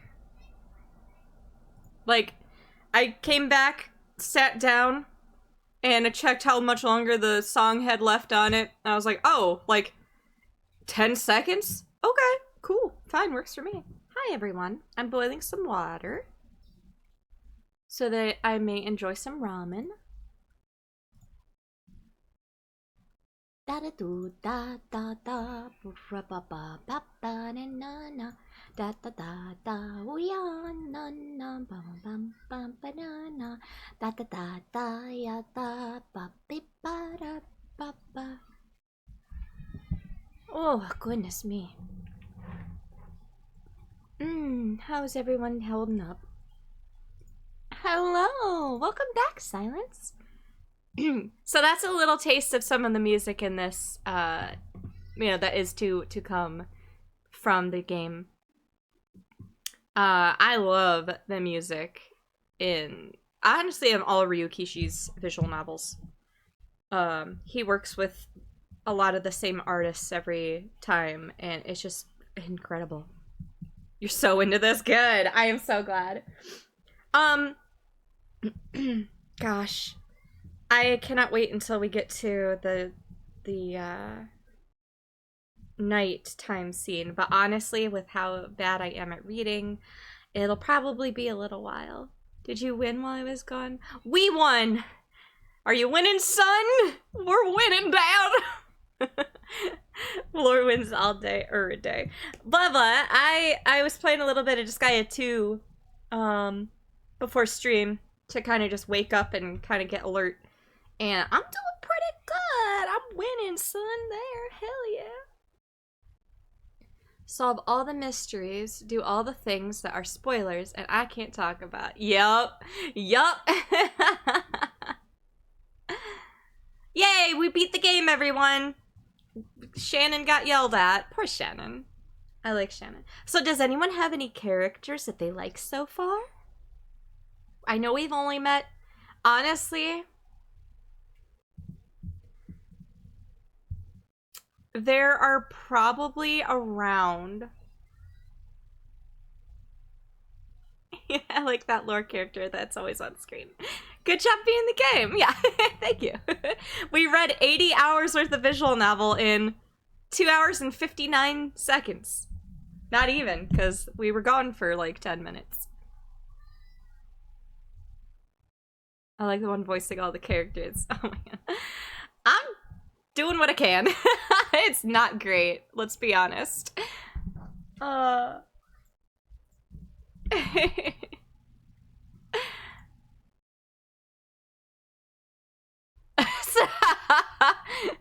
Sorry, my friend sent me a video, says, is this what it's like to live with Bagheera? Let me watch the video.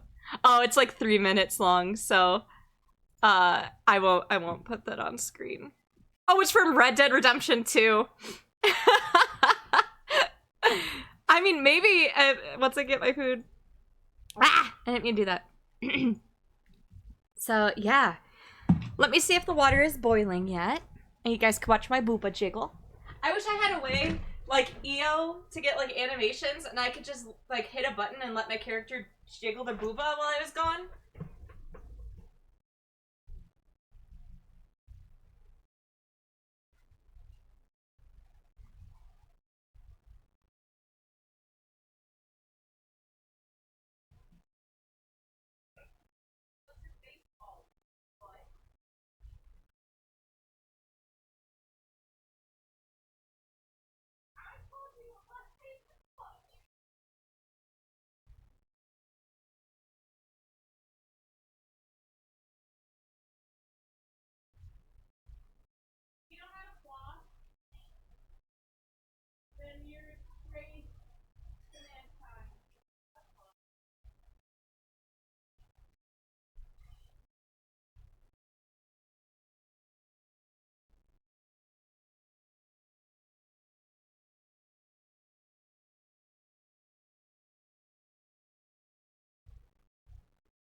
It's just about ready. I added in the noodles and my broth today. So it's just like a cheap, like, tonkatsu flavor. Or tonkotsu flavor. But to spice it up a little bit, not literally, but figuratively, I added a scoop of white miso and a little bit, like a teaspoon of pureed ginger. Issa loves popcorn. Yay! Oh, I'm so jelly. I haven't had good popcorn in a really long time. I don't think anyone would enjoy that. No one, not a single person. Oh yeah, this. I wasn't playing music while I was gone. Here, let's change that.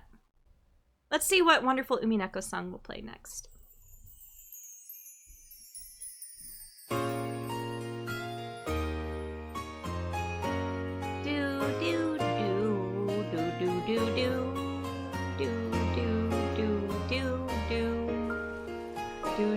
Where the fuck is that tab? Where do I have the tab open? Oh god, there it is. I don't want that song.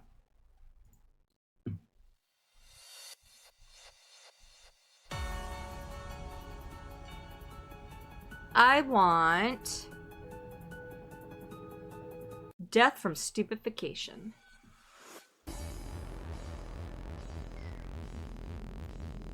Yeah, I guess I have to make my own ramen for dinner. But I just have top ramen. Mine's, yeah, mine is kind of like a... I don't remember what brand it is, but it's like one tiny step above top ramen. It's like, oh, you want to feel like you're super classy? This one costs $1.29 instead of 60 or like 89 cents. I wish my ramen was only 69 cents, giggity. The toppiest ramen. Yeah. There's my ramen bowl. I forgot to. Oh no.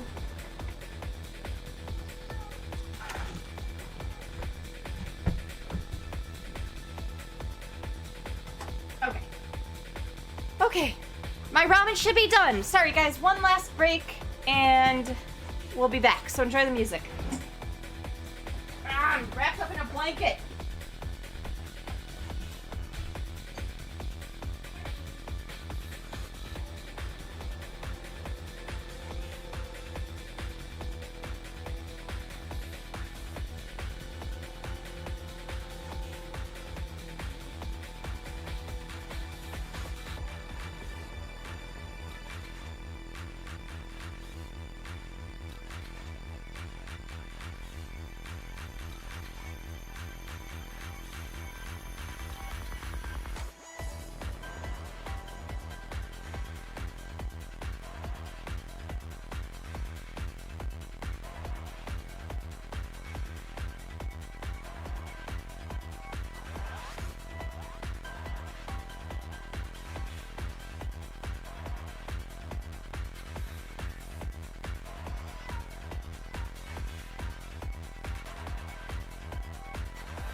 The bowl is so hot. I am wearing oven mitts to carry it. Okay, and I accidentally filled it way too high, so it's gonna spill and I'm going to die. 1 second.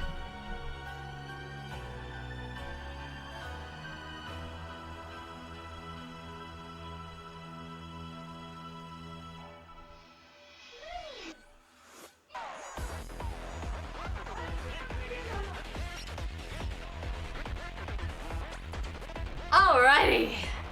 This should hopefully be the last up and down for a bit. I broke nudes tonight, but they were Italian. Sigh. Nothing wrong with Italian nudes, other than being, like, not as good as top ramen. Ow! I splashed water in my lap. Alright. Thank you, music. Let's go ahead and continue.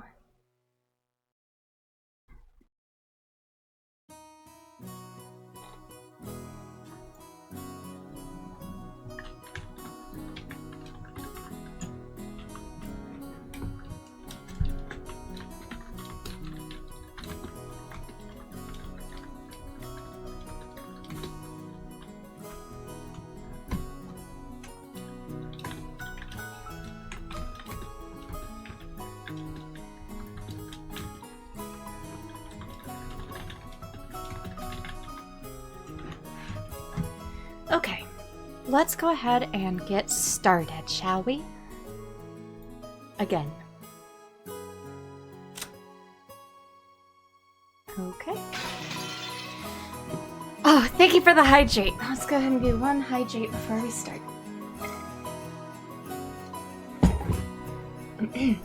The four of us cousins were enjoying our stories, just shooting the breeze. Anyway, there were both girls and guys here. Plus, we had people over a wide spread of ages, adult, high school, and elementary school. Even if we just talked about our own lives, the other three kept listening attentively. I think I'm finally getting used to all this. Jessica and Maria have grown more than I could have imagined in the past 6 years. To be honest, I was feeling a bit uncomfortable. But talking like this, I guess on the inside, nothing's really changed since back then. I agree. You haven't changed a bit, even after 6 years. We get it, Laura. You're popular. Stop sexting your male suitors. Blah, blah! I am not sexting any male suitors. Are you kidding me? Blah, blah. Oh, hey, hold on. To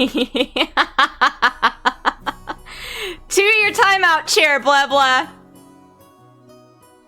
I wish I could delete it. It's funny. No, are you kidding me? You don't have to. No, I love it. I love it. It cracks me up and it gives me an excuse to do exclamation point bad blah blah.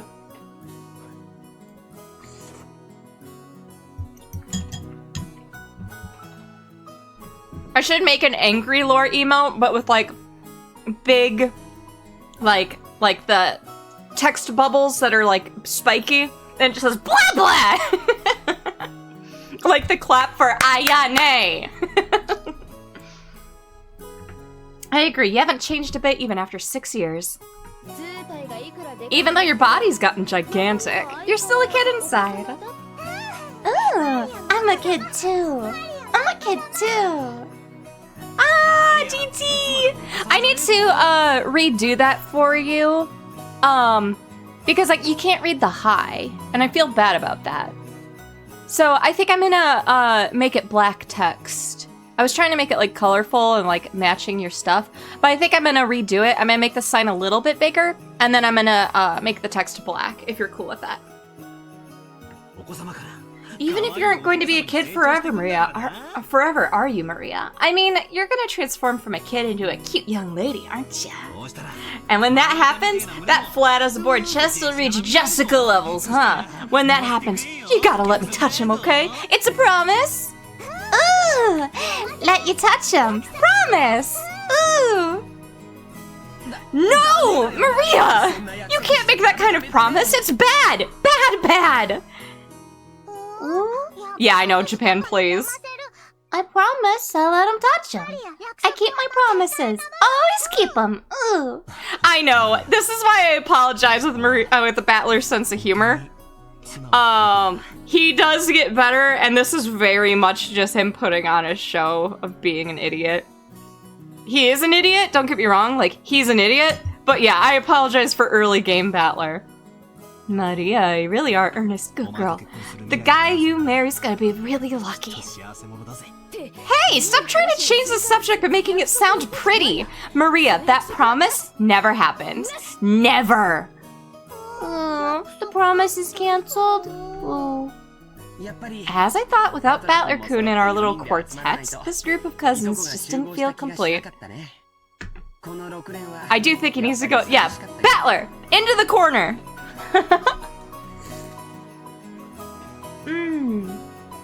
Noodle ASMR. These 6 years have been kind of lonely. That's true. We didn't really goof off like this. Still, we did have some pretty constructive conversations, right? Stuff about preparing for our future, exam taking, finding jobs. Oh, I'm so sorry. Now that I'm here, we just talk about stupid stuff and mess around. But I'm having more fun this year. Ooh, ooh. That's true. I agree. This year's the most fun yet. Maria's sincere words probably spoke for everyone present. George Aniki stroked Maria's head, and she giggled like a happy kitten. Battler, kittens don't giggle. Are you fucking stupid? Pardon me. Your meal is ready. A timid knocking sound and an equally timid voice of a young woman came through the door. Jessica answered brightly. Shannon, come in! You remember Battler, right? Jessica stood up from the bed and opened the door. What a timid knock, so timid. There was a servant girl who must have been around our age. It's been some time since we last met, Battler-sama. It's nice to see you after 6 years. It's me, Shannon. Trembling a little as she noticed me, she bowed deeply. Aha! Jessica had me surprised. But look at you, Shannon-chan! You've turned into a total beauty too, haven't you? You're too kind. Still, the food is on this island must be really nutritional, huh? What are you eating and how are you training to get boobs that big? Hubba hubba. Guess I'll have to feel them a bit and see whether yours or Jessica's are bigger, okay? Oh my god, she noticed me. Senpai. With both hands poised and saliva dribbling from my mouth, I closed in. For the sake of justice and my personal honor, I'd like to point out that I don't suffer from some strange disease that makes my lymph nodes itch until I scratch my neck open, which can only be prevented by fondling breasts. Okay, that for people who don't know, that's a Higurashi reference. The strange disease part.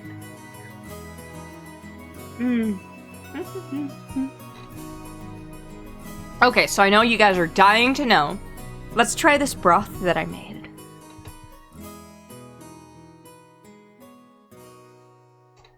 Ooh, that's really good. It's so light and creamy. Yeah, I approve of me. Ow, I'm too hot! Okay. This is just a Battler-style method of communication. If I slowly close in on her tits, odds are 8 or 9 out of 10 that I'll get slapped or clobbered, right?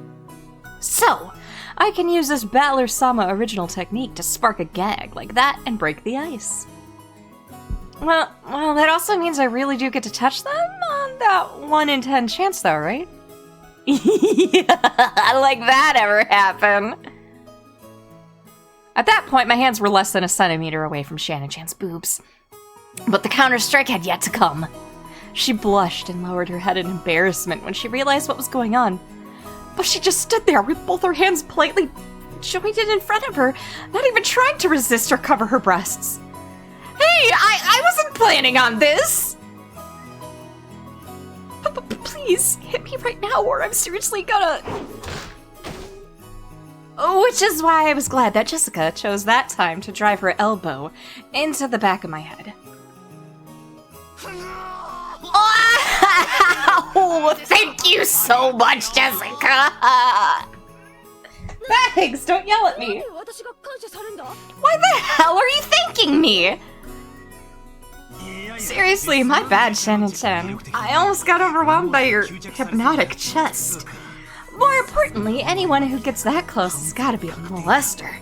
Bags, do you want to say hi? Bagheera. Yeah, well, what do you want? Ah, your breath is so stinky! Bags. What? No, you have a half an hour to wait for night-night snack. No, I'm not feeding you now. God, you brat. Nom! It bags! It kitty! Oh, Bagheera. You've got to fight back when people do that. But you are an important guest, Battler-sama. I'm in love with your cat forever now. Well, cats are best. He talks all the time. We will have conversations throughout the house. You'd be like, Bags, what's up? What did you say to me? Bagheera, that kind of language towards your mother. And he'll talk with you for like a minute straight. It's so funny. I'll get video of it sometime. Now look here, a pervert's a pervert whether he's a guest or not. A girl's chest has got an air defense identification range of 10 centimeters or so. Once someone trespasses within 2 centimeters, it's already an invasion of airspace. So you'd better scramble the jets immediately and give him an instant slap. I couldn't do such a thing because we are, furniture. Of course she didn't want her breasts touched, but if a guest so desired, she was prepared to sacrifice herself to suit her their wants. A girl like this needs some urgent protection. To think such devoted girls still exist in this era, it's enough to make a man dizzy. Oh, but no! No! I'm coming at you with a perverted face again. Knock me down! Look out, pervert on the loose! This gag can't end until you deliver the punchline, so slap me! Please. Hit me! I cannot fulfill your request, because I'm furniture. But if it were an order, I'd obey you, because that is my duty. Then I'll make it an order. I feel like I'm in a favorite group yet. The next time Battler-kun tries to touch your breasts, counterattack with a slap. Got it? Yes, as you wish. From now on, that's what I'll do. Please understand, Battler-sama. Shannon-chan announced this while bowing elegantly to me. Her expression was radiant.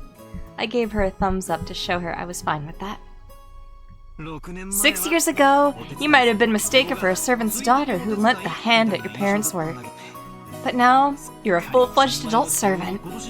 How long have you been working here? Well, I've had the pleasure of serving this household for about 10 years. She's Shannon. The kanji for her name are read as Shannon. Now, here's another name that's far from the typical for a Japanese person. Back in the day, I was a kid myself, so I accepted her name without paying it much attention. Thinking about it now, her name's pretty unusual, even though she's not a member of the Ushinomiya family. Maybe it's like a servant's professional name or something. If so, that might explain why her name's so similar to Kanin-kun, that kid I met earlier in the Rose Garden. She's a long-term servant who served here since she was 6 years old. Man, her appearance had changed so much that I couldn't match her to the person of my memories. But we both knew each other 6 years ago. Back in my day, I was a kid myself. Yeah. That shy part of her had always been there, but she did seem to have developed all the allure you'd expect of a girl at her age. Especially in her breasts. Yes. That kid we met earlier, Kanin-kun, is her little brother. He's not exactly my little brother. Still, he loves me like a big sister. I was born at a very young age. Sorry, that took me off guard.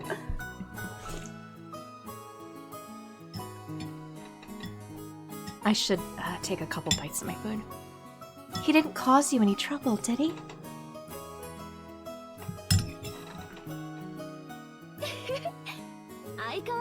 He's the same as always. If only he were just a bit more sociable. I apologize if he's caused you any trouble. Nah, he didn't cause any trouble at all. As a fellow man, I can understand how moody you can get at that age. When I was born, I was little. It's no surprise he's unsociable. Oh, I get called that all the time too. I get called unsociable. Just like canon. Oh. You aren't unsociable at all, Maria-sama. Wanted to be like him. Oh. You said the meal was ready, right? Oh, yes. I'm sorry. Your meal has been fully prepared, so please allow me to guide you all to the mansion. Shannon bowed again, formally, and returned to her duty mode. We realized that if we made her stick around for any more light conversation, it would automatically make it harder for her to do her job. We got off our butts to avoid interfering with her work any further. So, shall we go to the mansion? Everyone's probably hungry, right? Yeah, I'm really looking forward to Gora-san's food. That guy was apparently a chef at this famous hotel, so he's super good at cooking. Oh, I can't wait! Let's go, Maria! We're gonna stuff ourselves like pigs! Ooh, stuff ourselves like pigs. No, you can't take everything Battler Kid says seriously, okay? Because he's always just joking around. Okay, let's go! Under Shannon-chan's guidance, we headed towards the mansion. Through the rose garden. Num num num num num. Num num num num num num num. Sorry, I'm just having a bite of noodle root. What? I need broth. There we go. I may accidentally be using a serving spoon too instead of like a normal spoon, because I grabbed the wrong one out of the dish rack and I just said fuck it. So this thing is like huge. Oh no! Daddy, no! Daddy, yes! Daddy, yes! It was very delayed. Holy shit! The website must be acting up.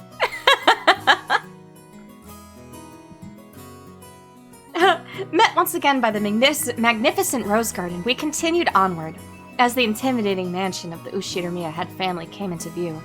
It had apparently been built shortly after the war, so you could feel the dignity of almost a half-century hanging about it. The building was gorgeous on the surface, but old as it was, equipment such as its AC and heating were apparently quite frail. According to Jessica, midwinter was especially tough, with all that draft.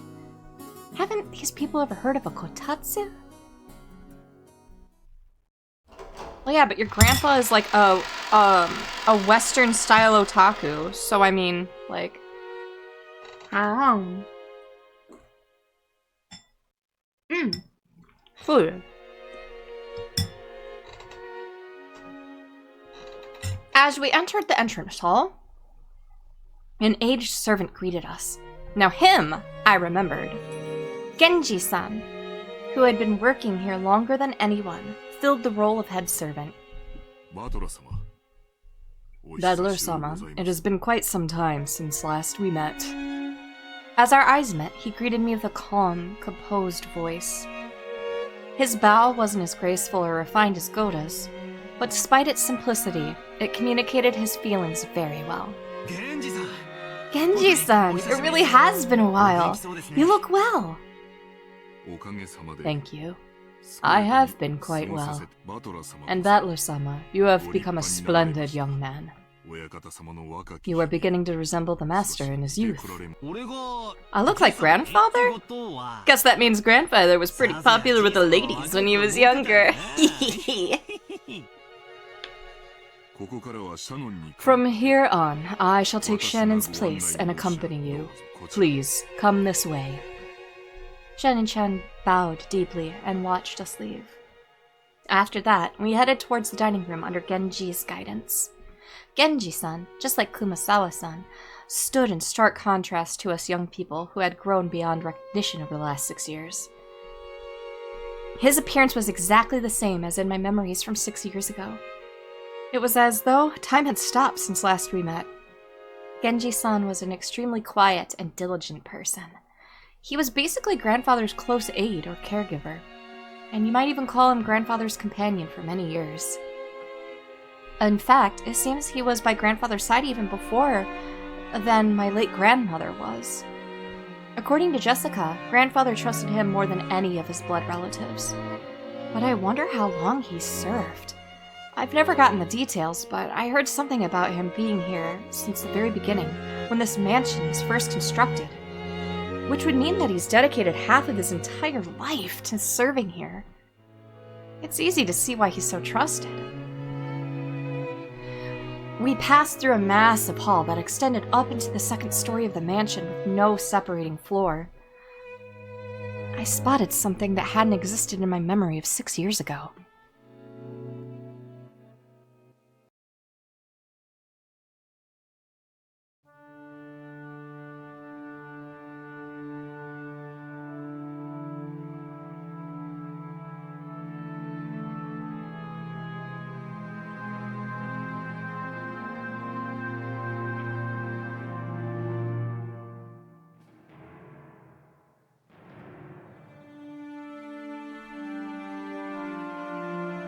It was an awfully big portrait hanging right in front of the stairs that rose to the second floor. Without thinking, I stopped walking, captivated by it. Since I'd stopped so fast, Maria, who was following behind me, ran into my back. Oh, sorry. Hey, Jessica, has that picture always been there? I pointed at the big, promptly displayed portrait in the hall. It hurt! Everyone else stopped too. Oh, right. When you last came here, that hadn't been hung yet, had it? When was it again? Well, if my memory doesn't fail me, it was put on display sometime around the year before last. You are correct, sir. In April of the year before last, the master put it on display there, having previously ordered a painter to create it. Grandfather did that? So, he paid to have it painted just for him, huh? The portrait suited his western mansion, and that woman in the elegant dress gave up a sense of refinement. I couldn't have guessed her age, but her sharp eyes and the strong will she seemed to possess made her look youthful. She seemed somehow different from the composed middle-aged women you often see in famous pictures. If she'd had normal black hair, I might have assumed it was a portrait of my long-deceased grandmother in her prime. However, she had beautiful blonde hair and didn't look Japanese at all. So, just who is this lady? Maria answered that simple question enthusiastically, as though proud she knew the answer. I know. She's Beatrice. Beatrice. What? Wow!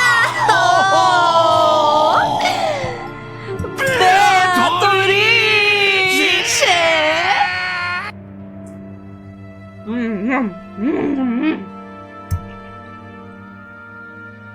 I'm taking a couple really big bites like a kid who's not eating their dinner. Beatrice. I would love to say Beatrice the proper way. Her name is pronounced in the Italian pronunciation of Beatrice. But that's hard for me to say for some reason. Beatrice.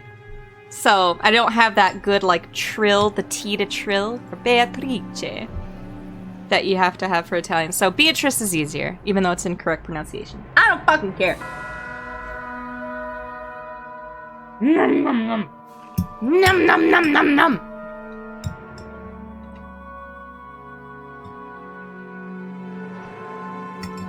Okay, one more big bite.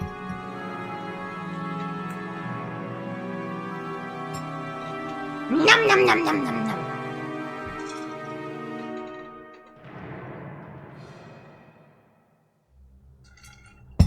Ah, okay.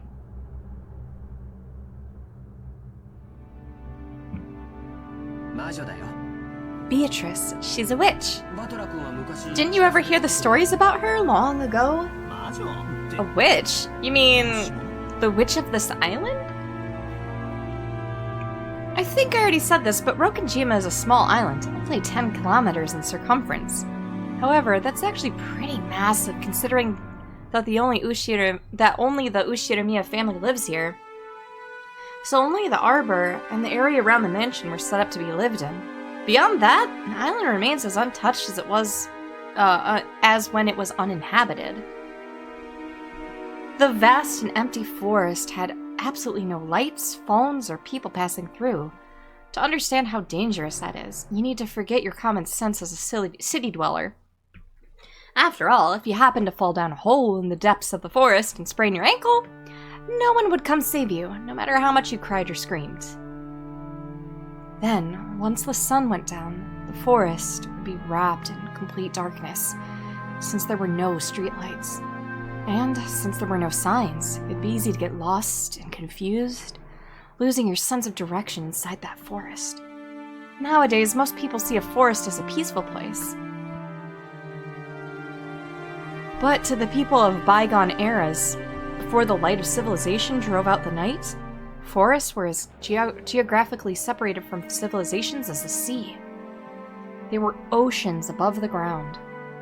Fishermen who go out into the ocean are putting their lives at risk, despite their technical knowledge. In the same way, hunters who go out into the forest are in danger, despite having specialized knowledge of their own. If children were to go and play in such a dangerous forest, something terrible might happen. Someone's parents must have thought so. Maybe grandmother first said it, or maybe it was grandfather himself. Or perhaps the story's been passed down on this island since ancient times. There is a terrible witch in the forest, so you must not go in. At some point, this ghost story of Rokkenjima was born. This is the legend of Rokkenjima's witch. That's why, when we talk about a witch on the island, we're referring to the master of that vast and savage forest. Come to think of it, when I stayed at this mansion as a little kid, during those eerie nights when the wind and rain poured on the windows, I remember being terrified by a story of the forest witch who roamed around searching for human sacrifices. So, Beatrice, huh?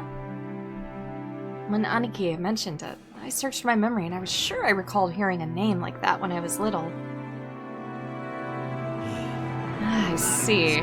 Still, I totally forgot that the witch in that legend had an elegant name like Beatrice. So, did Grandfather go out of his way to have a portrait made, just because we grandchildren didn't believe the story? She's the witch from Grandfather's delusions. Ever since he had this picture hanged, he's been having a harder and harder time telling the difference between truth and fantasy. To us, she's just a witch that exists in Grandfather's mind. But to him, she's a being that exists on this island. Exists. He says he had that painting made because the rest of us would be incapable of understanding otherwise. Ugh, the whole thing's creepy as hell. Milady, this portrait is precious to the master. I beg of you, do not say such things in front of him. I know. Even if you didn't tell me, I'd never do something like that. Jessica glanced at the portrait with an irritated gaze before turning away. Let's go. We're making everyone wait in the dining room. I'm hungry. Only a small portion of this island was controlled by the Ushiramiya family. All of the lawless remainder was the domain of the witch Beatrice. You might even call her the true ruler of Rokkenjima. I felt a faint revival of that unsettling sense of misfortune, which I felt like I learned okay, can anyone find what that word means or how you say it? I don't know that word. Tutelary? I'm looking it up. Hold on. Breaking immersion. Definition. Tutelary. Okay, tutelary. Serving as a protector, guardian, or a patron. Oh, so like a patron god. Okay. Tutelary. Okay, gotcha. Thanks, Chrome. Thanks, Google. I learned of the tutelary's god's shrine being struck by lightning. And I remembered that Kumasawa-san tried to tell an ominous story about Rokkenjima before Jessica stopped her. Tutelary. I don't know what she's planning to tell us about this island. But I do know one thing. This isn't the Ushirime family that rules Rokkenjima. It's the witch, Beatrice. That's right. After all, this is the witch's island. Battler! Ooh, you're slow! When I looked around, everyone was already heading towards the dining room. I hurriedly chased after them. Tutelary. Tutelary. We walked up to the huge double doors that led to the dining room.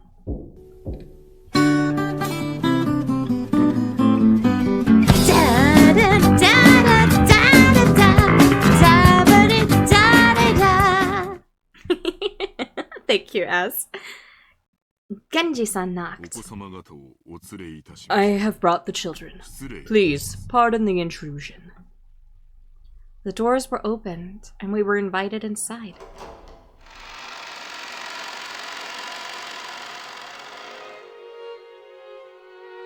The dining room, which looked exactly like you'd imagine a rich person's dining room would be, had a super long table that was obviously positioned with no purpose other than to make the guests conscious of their rank.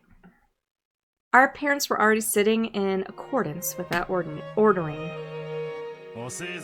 You're late, brats. Hurry up and take a seat. The old bastard pressed us to sit. The only gaps in that group of people were the spots we were supposed to sit, which only made us feel our tardiness all the more.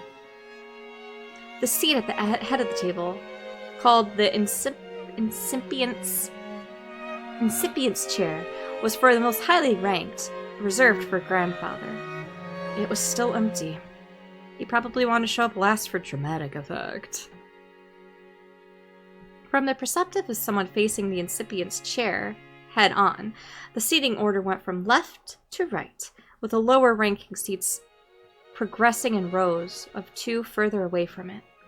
So the left-handed side of the first row, closest to the incipient's chair, was where Uncle Kraus should have sat, since he was the second highest in rank. It looks like he hadn't arrived yet, so that seat was empty.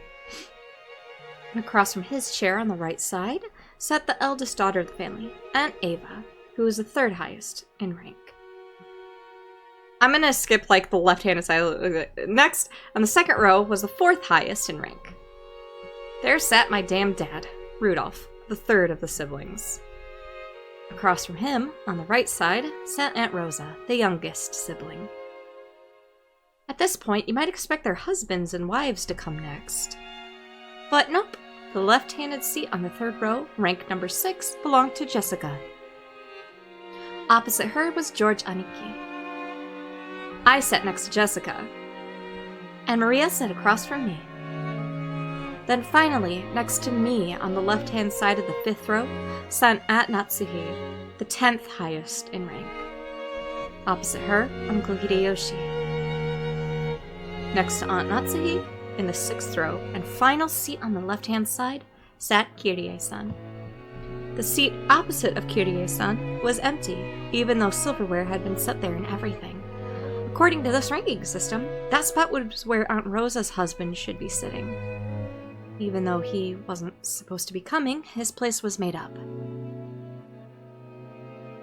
Normally, ranking systems of this sort give spouses equal positions as their partners. But the Ushirime family system was unique. Maybe it's a remnant of male chauvinism. If you start with the assumption that a woman's womb is just something to be borrowed, then the children of direct descent would come first, directly followed by the grandchildren.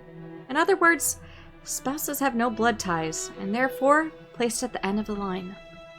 It's terrible, but by this system, my grandmother would be ranked even lower than me if she were still alive. In their youth, they obey their father. After they get married, their husband, after aging, their children. There's the old saying, women have no home in any realm. long ago when I was still incapable of figuring all this out, I thought it was so great that we could all chat in our little groups, adult siblings with adult siblings and cousins with cousins. However, now that I can re-examine the seating order after growing up a bit, it stirs some very complicated feelings in me. Aunt Natsuhi, who was married to the eldest son and was de facto number 2 in managing his family, sat to my right, which meant that she was 2 steps lower than me in ranking order. It was hard to imagine what might have been going on inside her heart. That's why I made a small apologetic gesture towards her before sitting down. How nice to see you, Battler-kun. You've grown quite tall, haven't you? Oh, Yep. 6 long years of eating well, sampling various cuisines, and deriving sustenance from Mother Earth's bountiful gifts. Hard work, but I pulled through. Growing just like a boy, I see. How tall are you now? I guess about 180 centimeters? But Aunt Natsuhi, that's where you're supposed to say, heck, sounds like all you did was eat! Uh-huh. Oh, I'm sorry. After a short pause, she did laugh with me, but it seemed she couldn't quite figure out she was supposed to be laughing at. This woman is Aunt Natsuhi. She's the wife of the eldest son of the family. Meaning, she's my father's older brother's wife. It is simpler if I just call her Jessica's mom. It feels bad to say this, but while I didn't exactly dislike her, I didn't particularly like her either.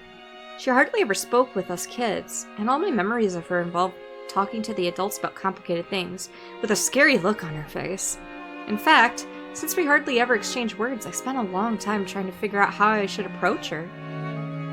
Though my efforts seemed to have ended in failure.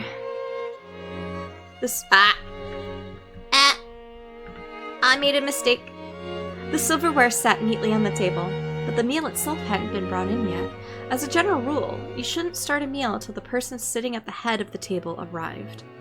So, as long as grandfather didn't come, lunch would be put on hold indefinitely. Not even the appetizers would arrive. Simply put, the silence in this room was caused by our parents enduring their hunger while they waited for grandfather to arrive. However, the grandfather from my memories would always show up on time to meals like this. He was the kind of person who would never be so late that it kept everyone waiting, especially after the entire group had arrived. Grandfather's pretty late. As far as I can remember, he was always strict about time. Well, that might have been true 6 years ago, but it hasn't been that way lately.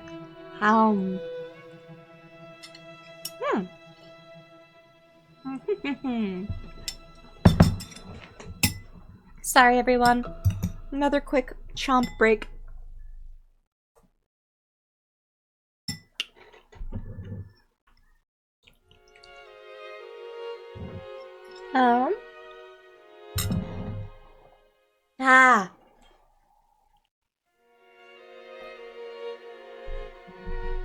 Bags is passed out on top of my PC my PC tower. In fact, he's off in his own little world so often that he doesn't even show up at family meals. Still, I figured he'd at least come down today. And then again, I feel a lot more relaxed and happy without him. Jessica! When her mother scolded her, Jessica stuck her tongue out and looked away. No way around it. Might as well wait until our host arrives. When I glanced at the clock, I saw it was almost 12:20. Ow! I pinched my thigh. Wait, why are my cheeks puffy? There we go. Ushiramiya Kinzo, the aged family head of the Ushiramiya head family. This man could be seen in his study. The clock had already passed noon, but he didn't even attempt to rise from his seat. With his spectacles on, he built up a growing pile of books with elaborate bindings, which he then read intently. Couldn't really say that he was having too much fun to stop. Rather, he filled the room with a sense of impatience, or perhaps a sense of impending danger, as though every second wasted was a tragedy. In this sealed room, a dense dust danced through the air, which was thick with the stench of chemicals that exuded a mix of suspicious odors. Those odors were somehow sweet and heavy. If anyone with a normal nose came in here, the first thing they'd do would probably open a window and ventilate this room. The knocking against the study door had been going on for a while. A voice calling, "Father!" sometimes mingled with the knocks. As Kinzo heaved a deep sigh, he snapped shut the old books in his hands and slammed it on the table. Then, he yelled at Kraus, who was still knocking on the door. "Silence! Enough with that racket, you fool! Who told you the door would be opened if you but knocked? I'll crucify the imbecile! Do you wish to suffer the same fate? Father, this is the day of the family conference, which happens only once a year, is it not? Everyone's gathered down below. Please, come out." Kraus called out to his father through the door. Kinzo always shut himself in his study, hating it when nearly anyone, even his family, entered the room. For that reason, Kraus had no choice but to call to him from the corridor like this. "Molest me not! Just who is this everyone you speak of?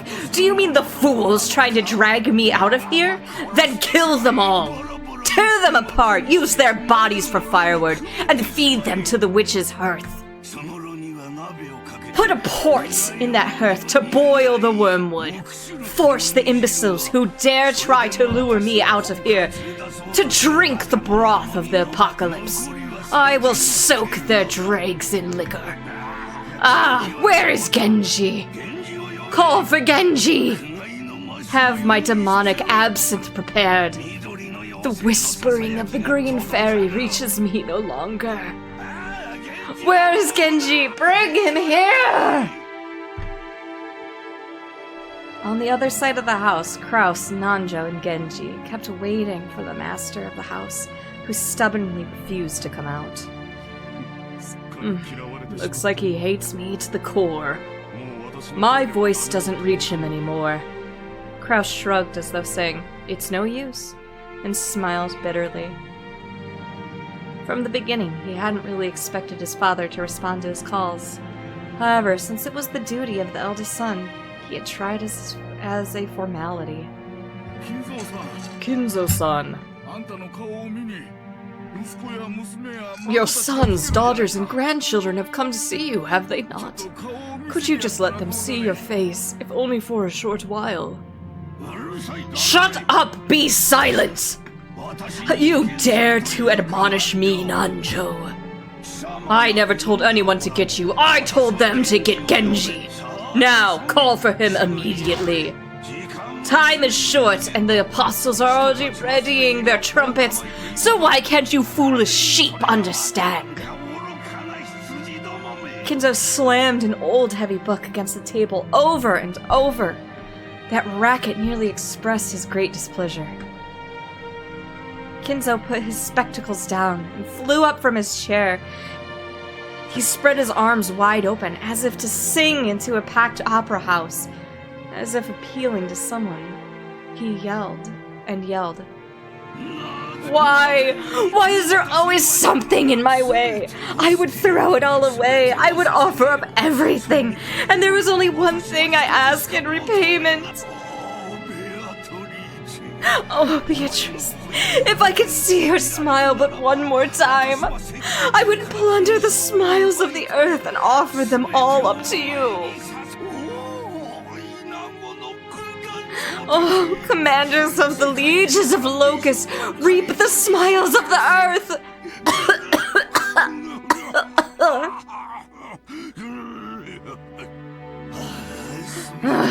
Everything is filthy. Everything is irksome. Why must I suffer this impotent on this most precious of days? Thank you for the hydrate.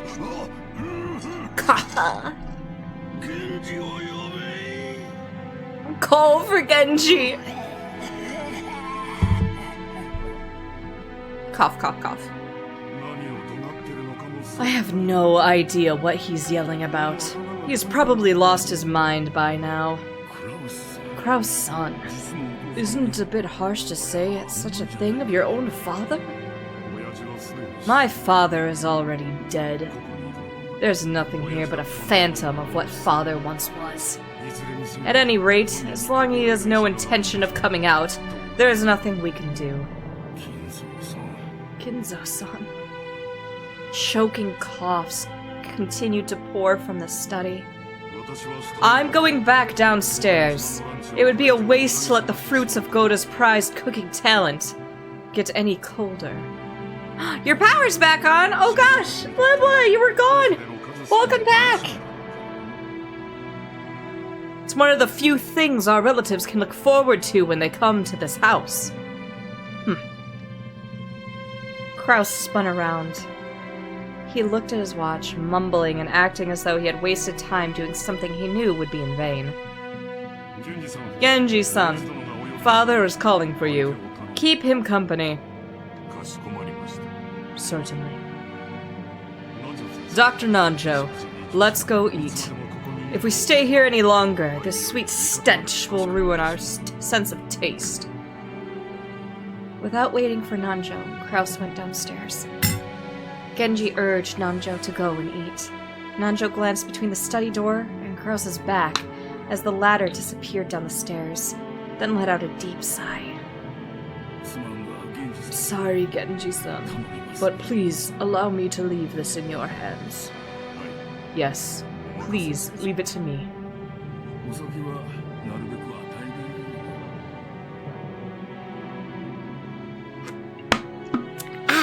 A big chunk. Do what you can to avoid giving him alcohol. Would you rather be very stinky forever, or everyone else to be very stinky forever? No! Oh my god. That's an awful question. I don't want to be stinky, but if everyone else is stinky forever, then my nose would hurt. But I guess you kind of just get used to the stinky, right? Alright, let's put it this way. If I was the only one stinky, people wouldn't want to be around me. But if everyone is stinky, then you just get used to it. So I'll make everyone stinky forever. And hi, Cat. That's the habit that's too far difficult to break. Is Genji not here yet? Who dares keep Genji from coming? Where's Genji? Call for Genji! Please, allow me to handle the situation here. That was a very random question that got in my head. But everyone else has their own stinky, which means you don't get used to it. Oh, that's true. Would you guys still be around me if I was stinky? Very well, forgive me. Nanjo bowed slightly and descended the stairs. Genji watched him leave, then knocked on the study door. Master, it is Genji. Genji! Why have you kept me waiting so long? You're alone, I trust. Correct. I am alone. Kinzo.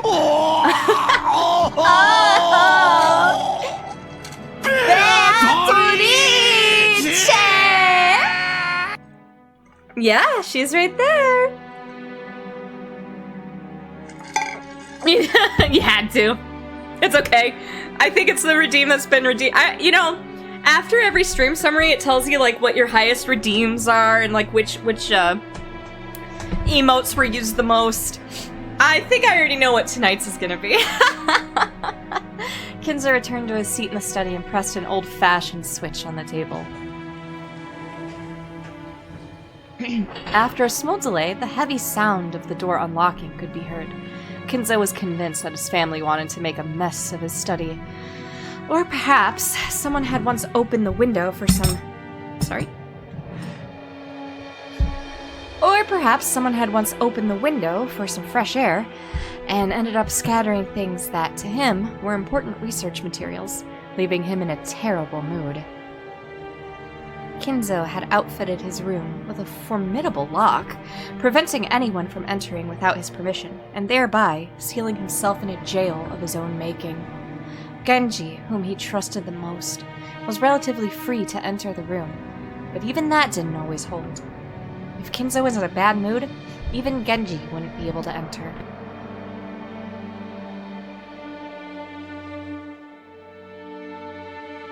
Ah! I didn't mean to! Anyone else would be limited to holding a conversation through the door, unable to even see Kinzo's face. And most of the time, what they got could hardly be called a conversation. However, this didn't trouble the rest of the family much. After all, just wasn't worth the effort to disturb this aging family. This aging family head, who was impossible to please and always stayed shut away, immersed in his research. Taking advantage of his refusal to leave the room, they supported his isolation, putting his care entirely into the hands of his servants. Genji, my usual. I'm busy.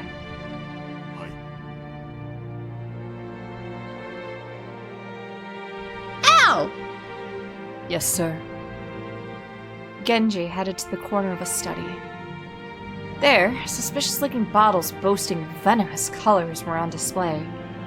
They were actually liquor, but considering the shady atmosphere of this room, one might easily suspect them of being, ghastly. Sorry.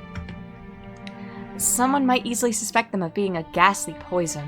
Inside the study, the mysterious collection of books gathered by Kinzo had grown into a mountain. They were bizarre, ancient, or banned books, all of them either forbidden, cursed, or sealed. But if you tried to call them old books, Kinzo would fly into a rage and say, Call them grimoires! Like grimoire noir and grimoire weiss. Sorry, a little bit of near came out in me. You have to speak with such an upstandingly smug and snobby comment when you speak to grimoire noir. I am grimoire weiss.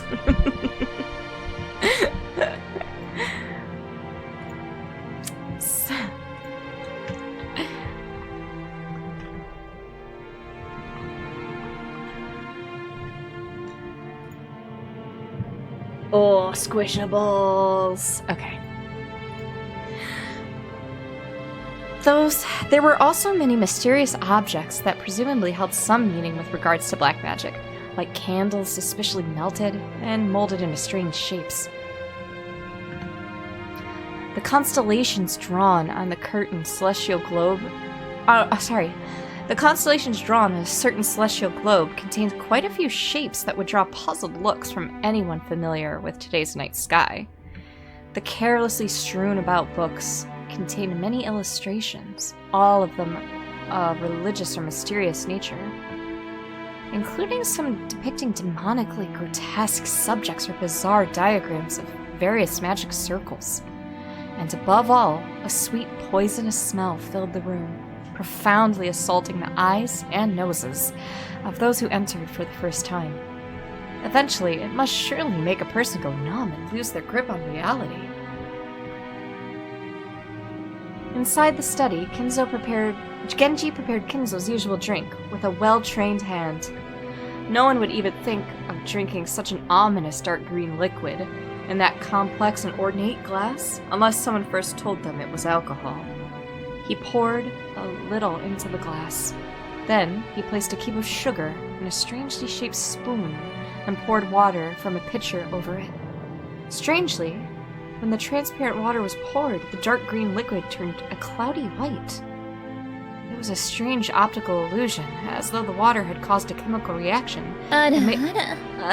Really, 12 fetch. Oh my god, 69 fetch. Thank you, blah blah, for the 69 biddies. And made the drink become even more unrecognizable as liquor. Then, Genji added original flavors Kinzo loved, fine-tuning his taste. There was no recipe. Its success was measured only by Kinzo's mood swings when he drank it, and it had taken Genji many decades to learn how to do it right. Genji placed the glass on a tray and walked over to Kinzo. By this time, Kinzo was gazing out the window.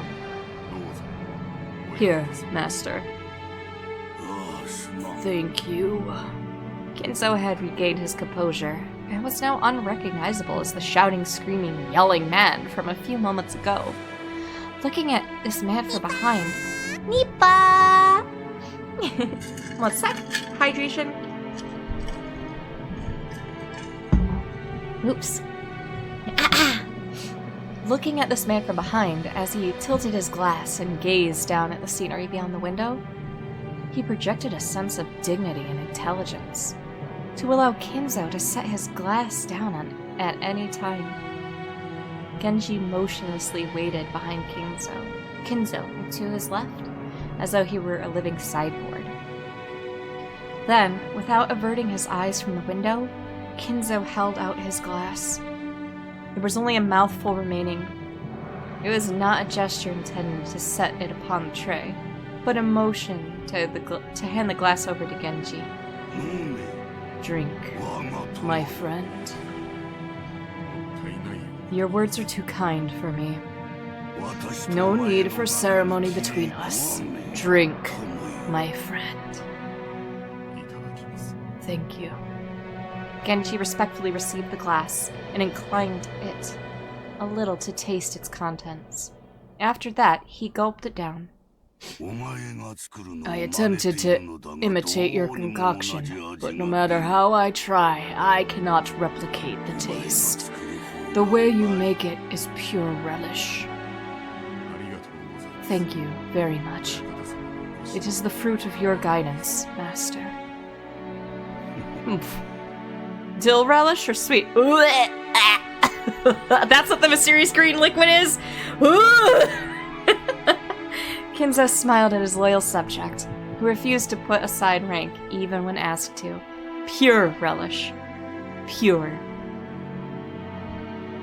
However, he was not making fun of him. His smile was relaxed, as though chuckling at a close friend's old, unshakable habit. We have grown old together. I stopped counting the years long ago. It is entirely thanks to you, master, that I have been able to live like this until today. Kinzo gave a faint smile, as if to say he didn't need any flattery. Until now, you have served me exceedingly well. My sons call me eccentric. The servants that were once many have all quit in fear of me. Only you serve me, even now. Your words are more than I deserve. My life will not last much longer. My sons are vultures, lazily waiting for my inheritance to fall into their hands. Kraus is a fool who squanders money like water, who throws away 2 gold coins to obtain a 1. And then he has the gall to claim that he's earned the money? Ava is a slave to money, who thinks of me as a mere chicken. When I die, she plans to use my bones to make a broth. That dunce Rudolph just wants to fool around with women. Rosa bore the baby of a man who came from nowhere and about whom we know nothing. Jessica is incompetent and uneducated. George has none of what it takes to be a man. Battler is a fool who threw away the honor of the Ushiromiya family. And Maria is obscene to the eye. Why is the Ushiromiya blood so incompetent? Is there no one worthy to inherit the glory I built? Oh, I know, of course. This is part of Beatrice's curse, I know it. You golden witch, are you trying to take revenge against me in this way? If you'd want to hate me, then do so. If you want to run away, then run. I won't let you go. I won't let you go. Won't let you go. Won't let you go. You belong to me. You must always be in my arms. For all my life. You must stay in my birdcage for all eternity, whispering only to me. Beatrice.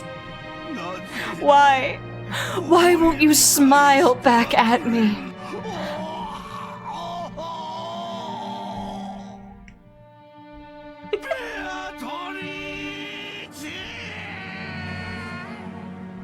There you go, guys! It's there! It's there, your boy! You're redeemed! Now you know the exact moment it comes from. Whoa! Beatrice! Oh, it's on a cooldown, so you got it there. Hello, Supertation! Ushinomiya! Hello! Welcome! I recognize that name. I don't know where from, but it seems familiar. Hola! Is that a Beetlejuice? Oh no, it's the Joker. I thought it was Beetlejuice. Betelgeuse.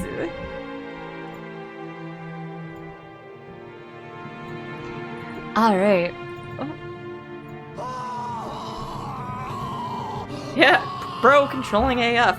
You don't even know the half of a cat. This is gonna be a journey. Locking her up in a birdcage.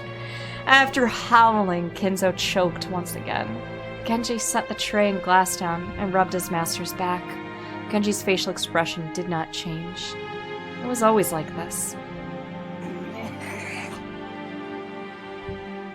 Dude sounded like the MC from Michigan Report from Hell. Oh, and oh my god, Justine! Oh my god! I can't do that anymore. Thank you, my friend. I can't wait for Sambo to stream that. Always same, dude. When his seemingly deranged fit subsided, Kinzo regained his composure once again. It was like seeing two different people, a wild Kinzo and a composed Kinzo, living together inside of one body. And so, I have decided. I cannot bear to spend my dimmed, remaining years procrastinating like this. If I have one final coin to bet, then I choose to abandon it to the whims of the demon's roulette. The power of magic is always determined by the risk of the gamble.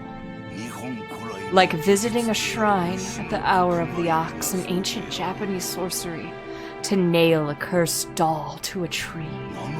Magical power is produced specifically because of the risk that it will be seen within the 7 days the curse takes. The greater the risk, the stronger the magic will be.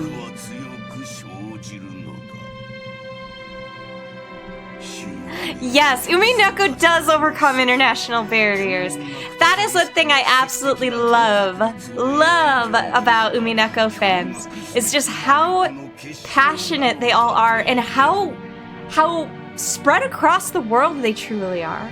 I've actually known that, like, it's just amazing. So it's wonderful to have you here.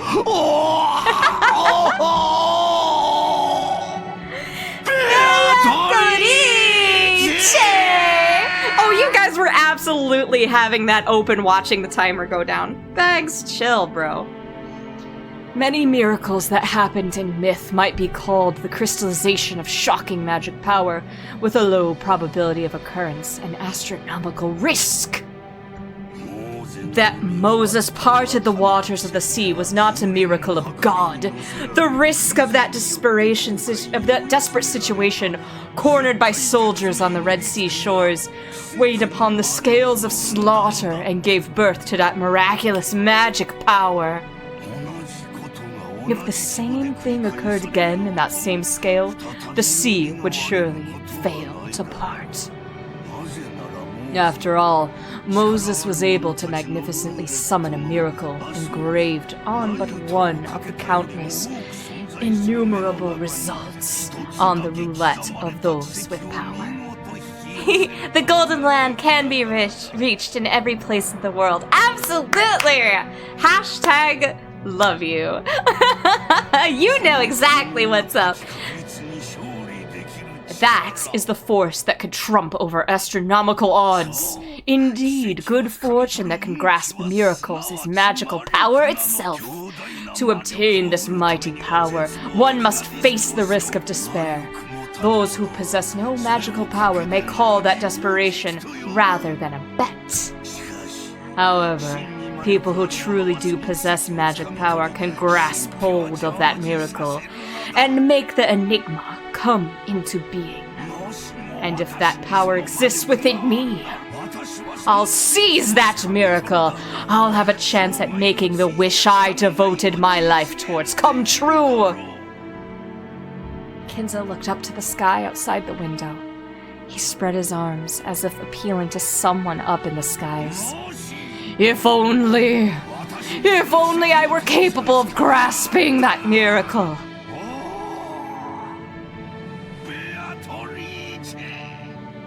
I love you, Kinzo. Oh, Beatrice,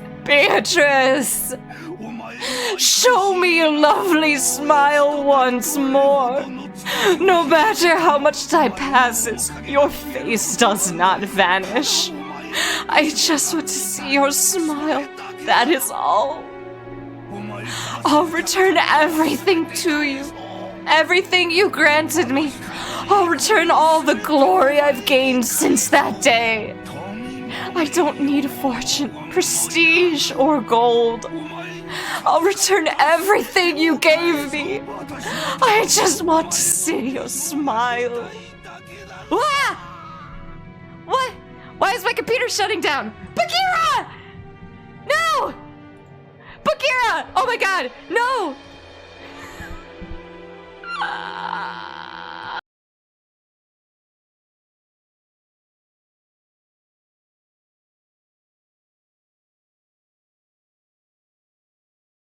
Oh my god.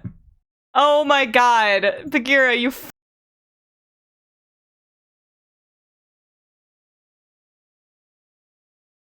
my god! Bagheera! I hate you so much right now! Get out! Get out! Out! Oh my god. Am I live again? Can you guys hear me? Oh my god. Thank god. Alright, I'm back in time. He started to he stepped on the power button, it started shutting down, but I was like, no, cancel! Alright. Oh my god.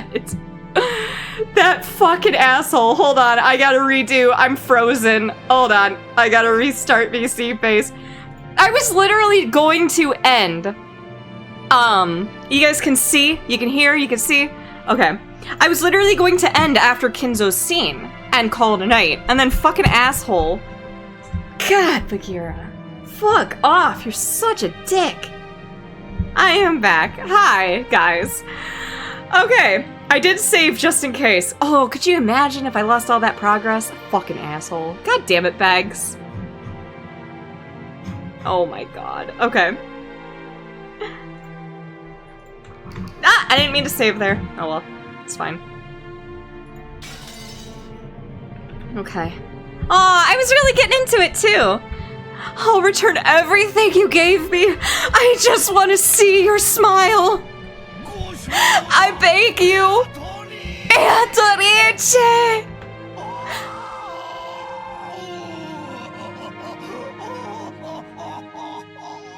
I still love you, Bags. Thank you, Silence. His nonsensical yells became a scream, and then a wail. Kinzo slumped to the floor, tearing at it with both hands. Genji had no choice but to wordlessly watch over his master's lamentations.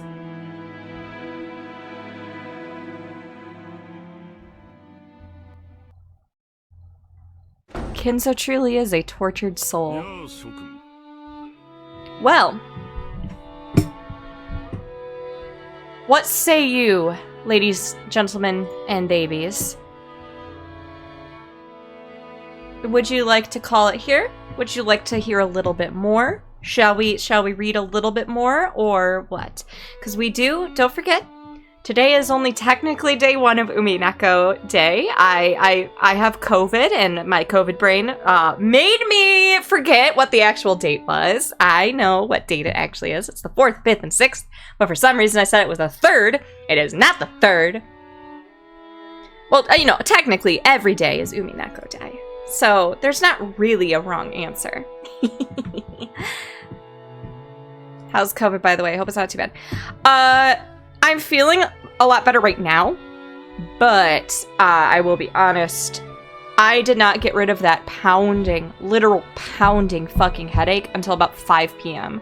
And that's after me treating it with, actually, taking some ibuprofen now, me treating it with painkillers and drinking as much water as I could and caffeine for the headache and all that. So I'm hoping tomorrow goes better because I do still have to work. I have COVID time, but I need to work.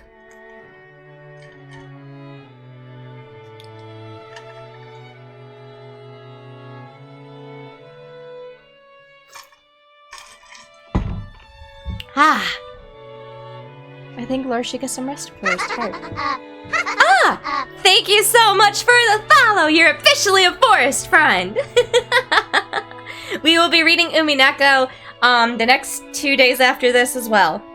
Now, obviously, we will not be completing it anytime soon, but I actually was waiting to start this until probably November because of Spider-Man and Disgaea 7, but I couldn't resist starting this on literally the most precious days of the year for me. Fingers crossed I don't come down with it after being, oh yeah.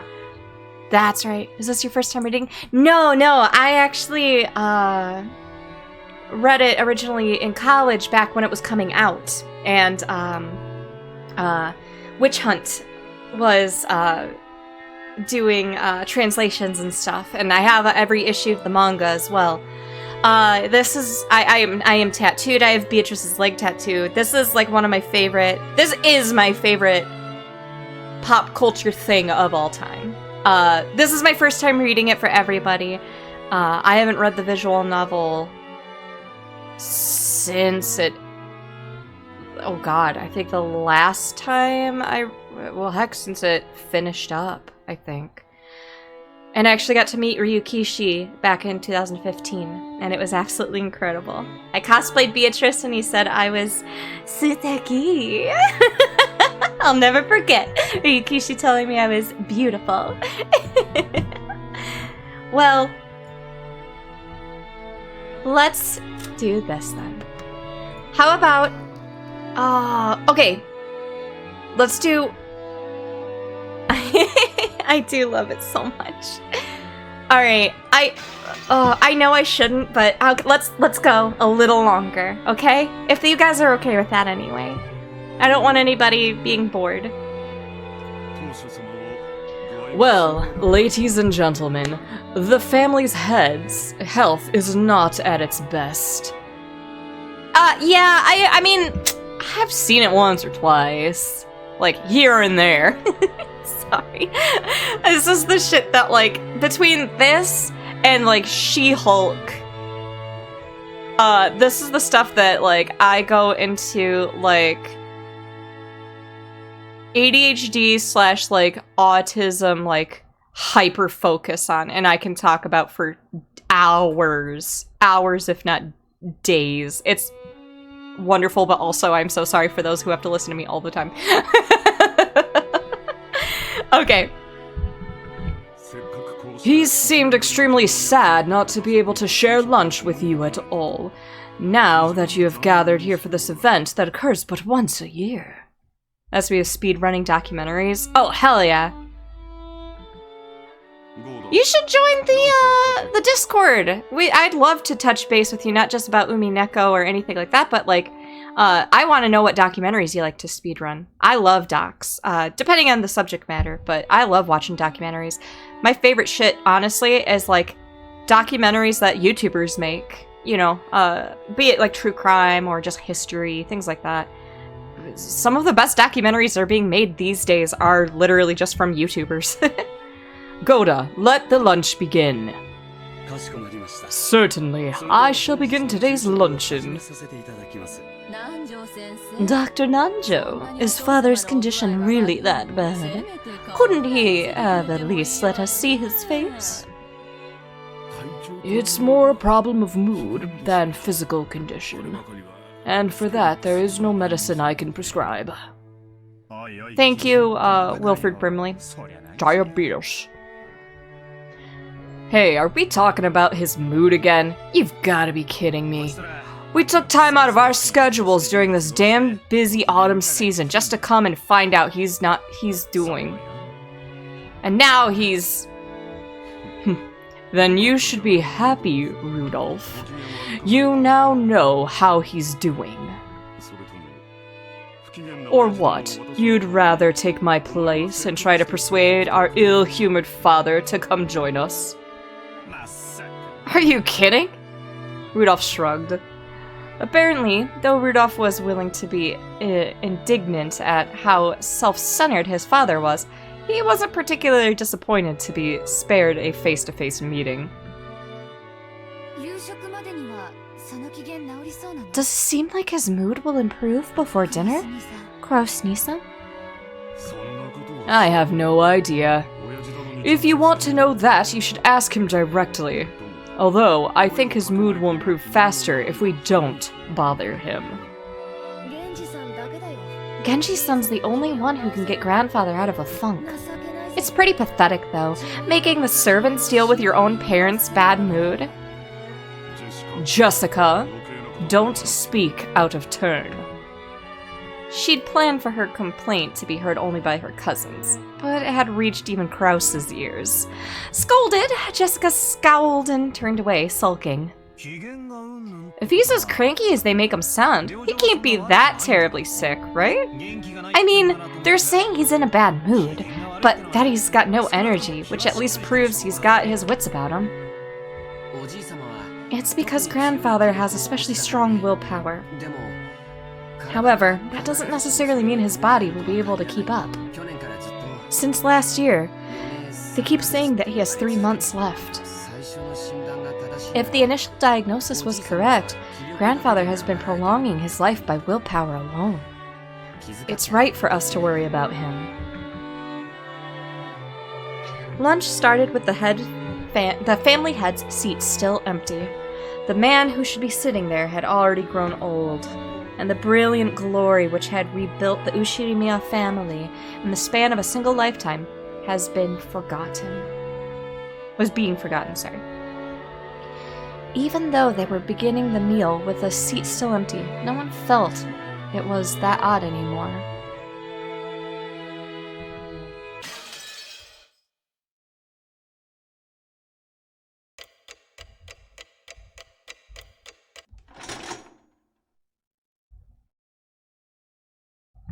Well, is it destiny for us to stop here? I wonder. Let's see, I think next is the beach. Ah, this might be a sign to stop for the night, actually.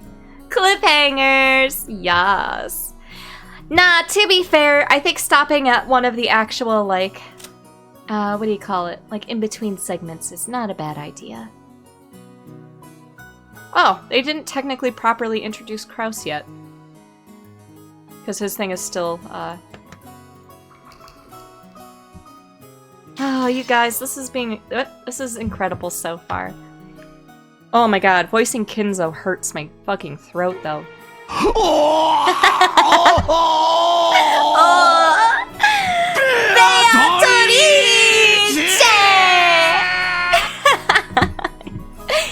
Oh, my lungs hurt.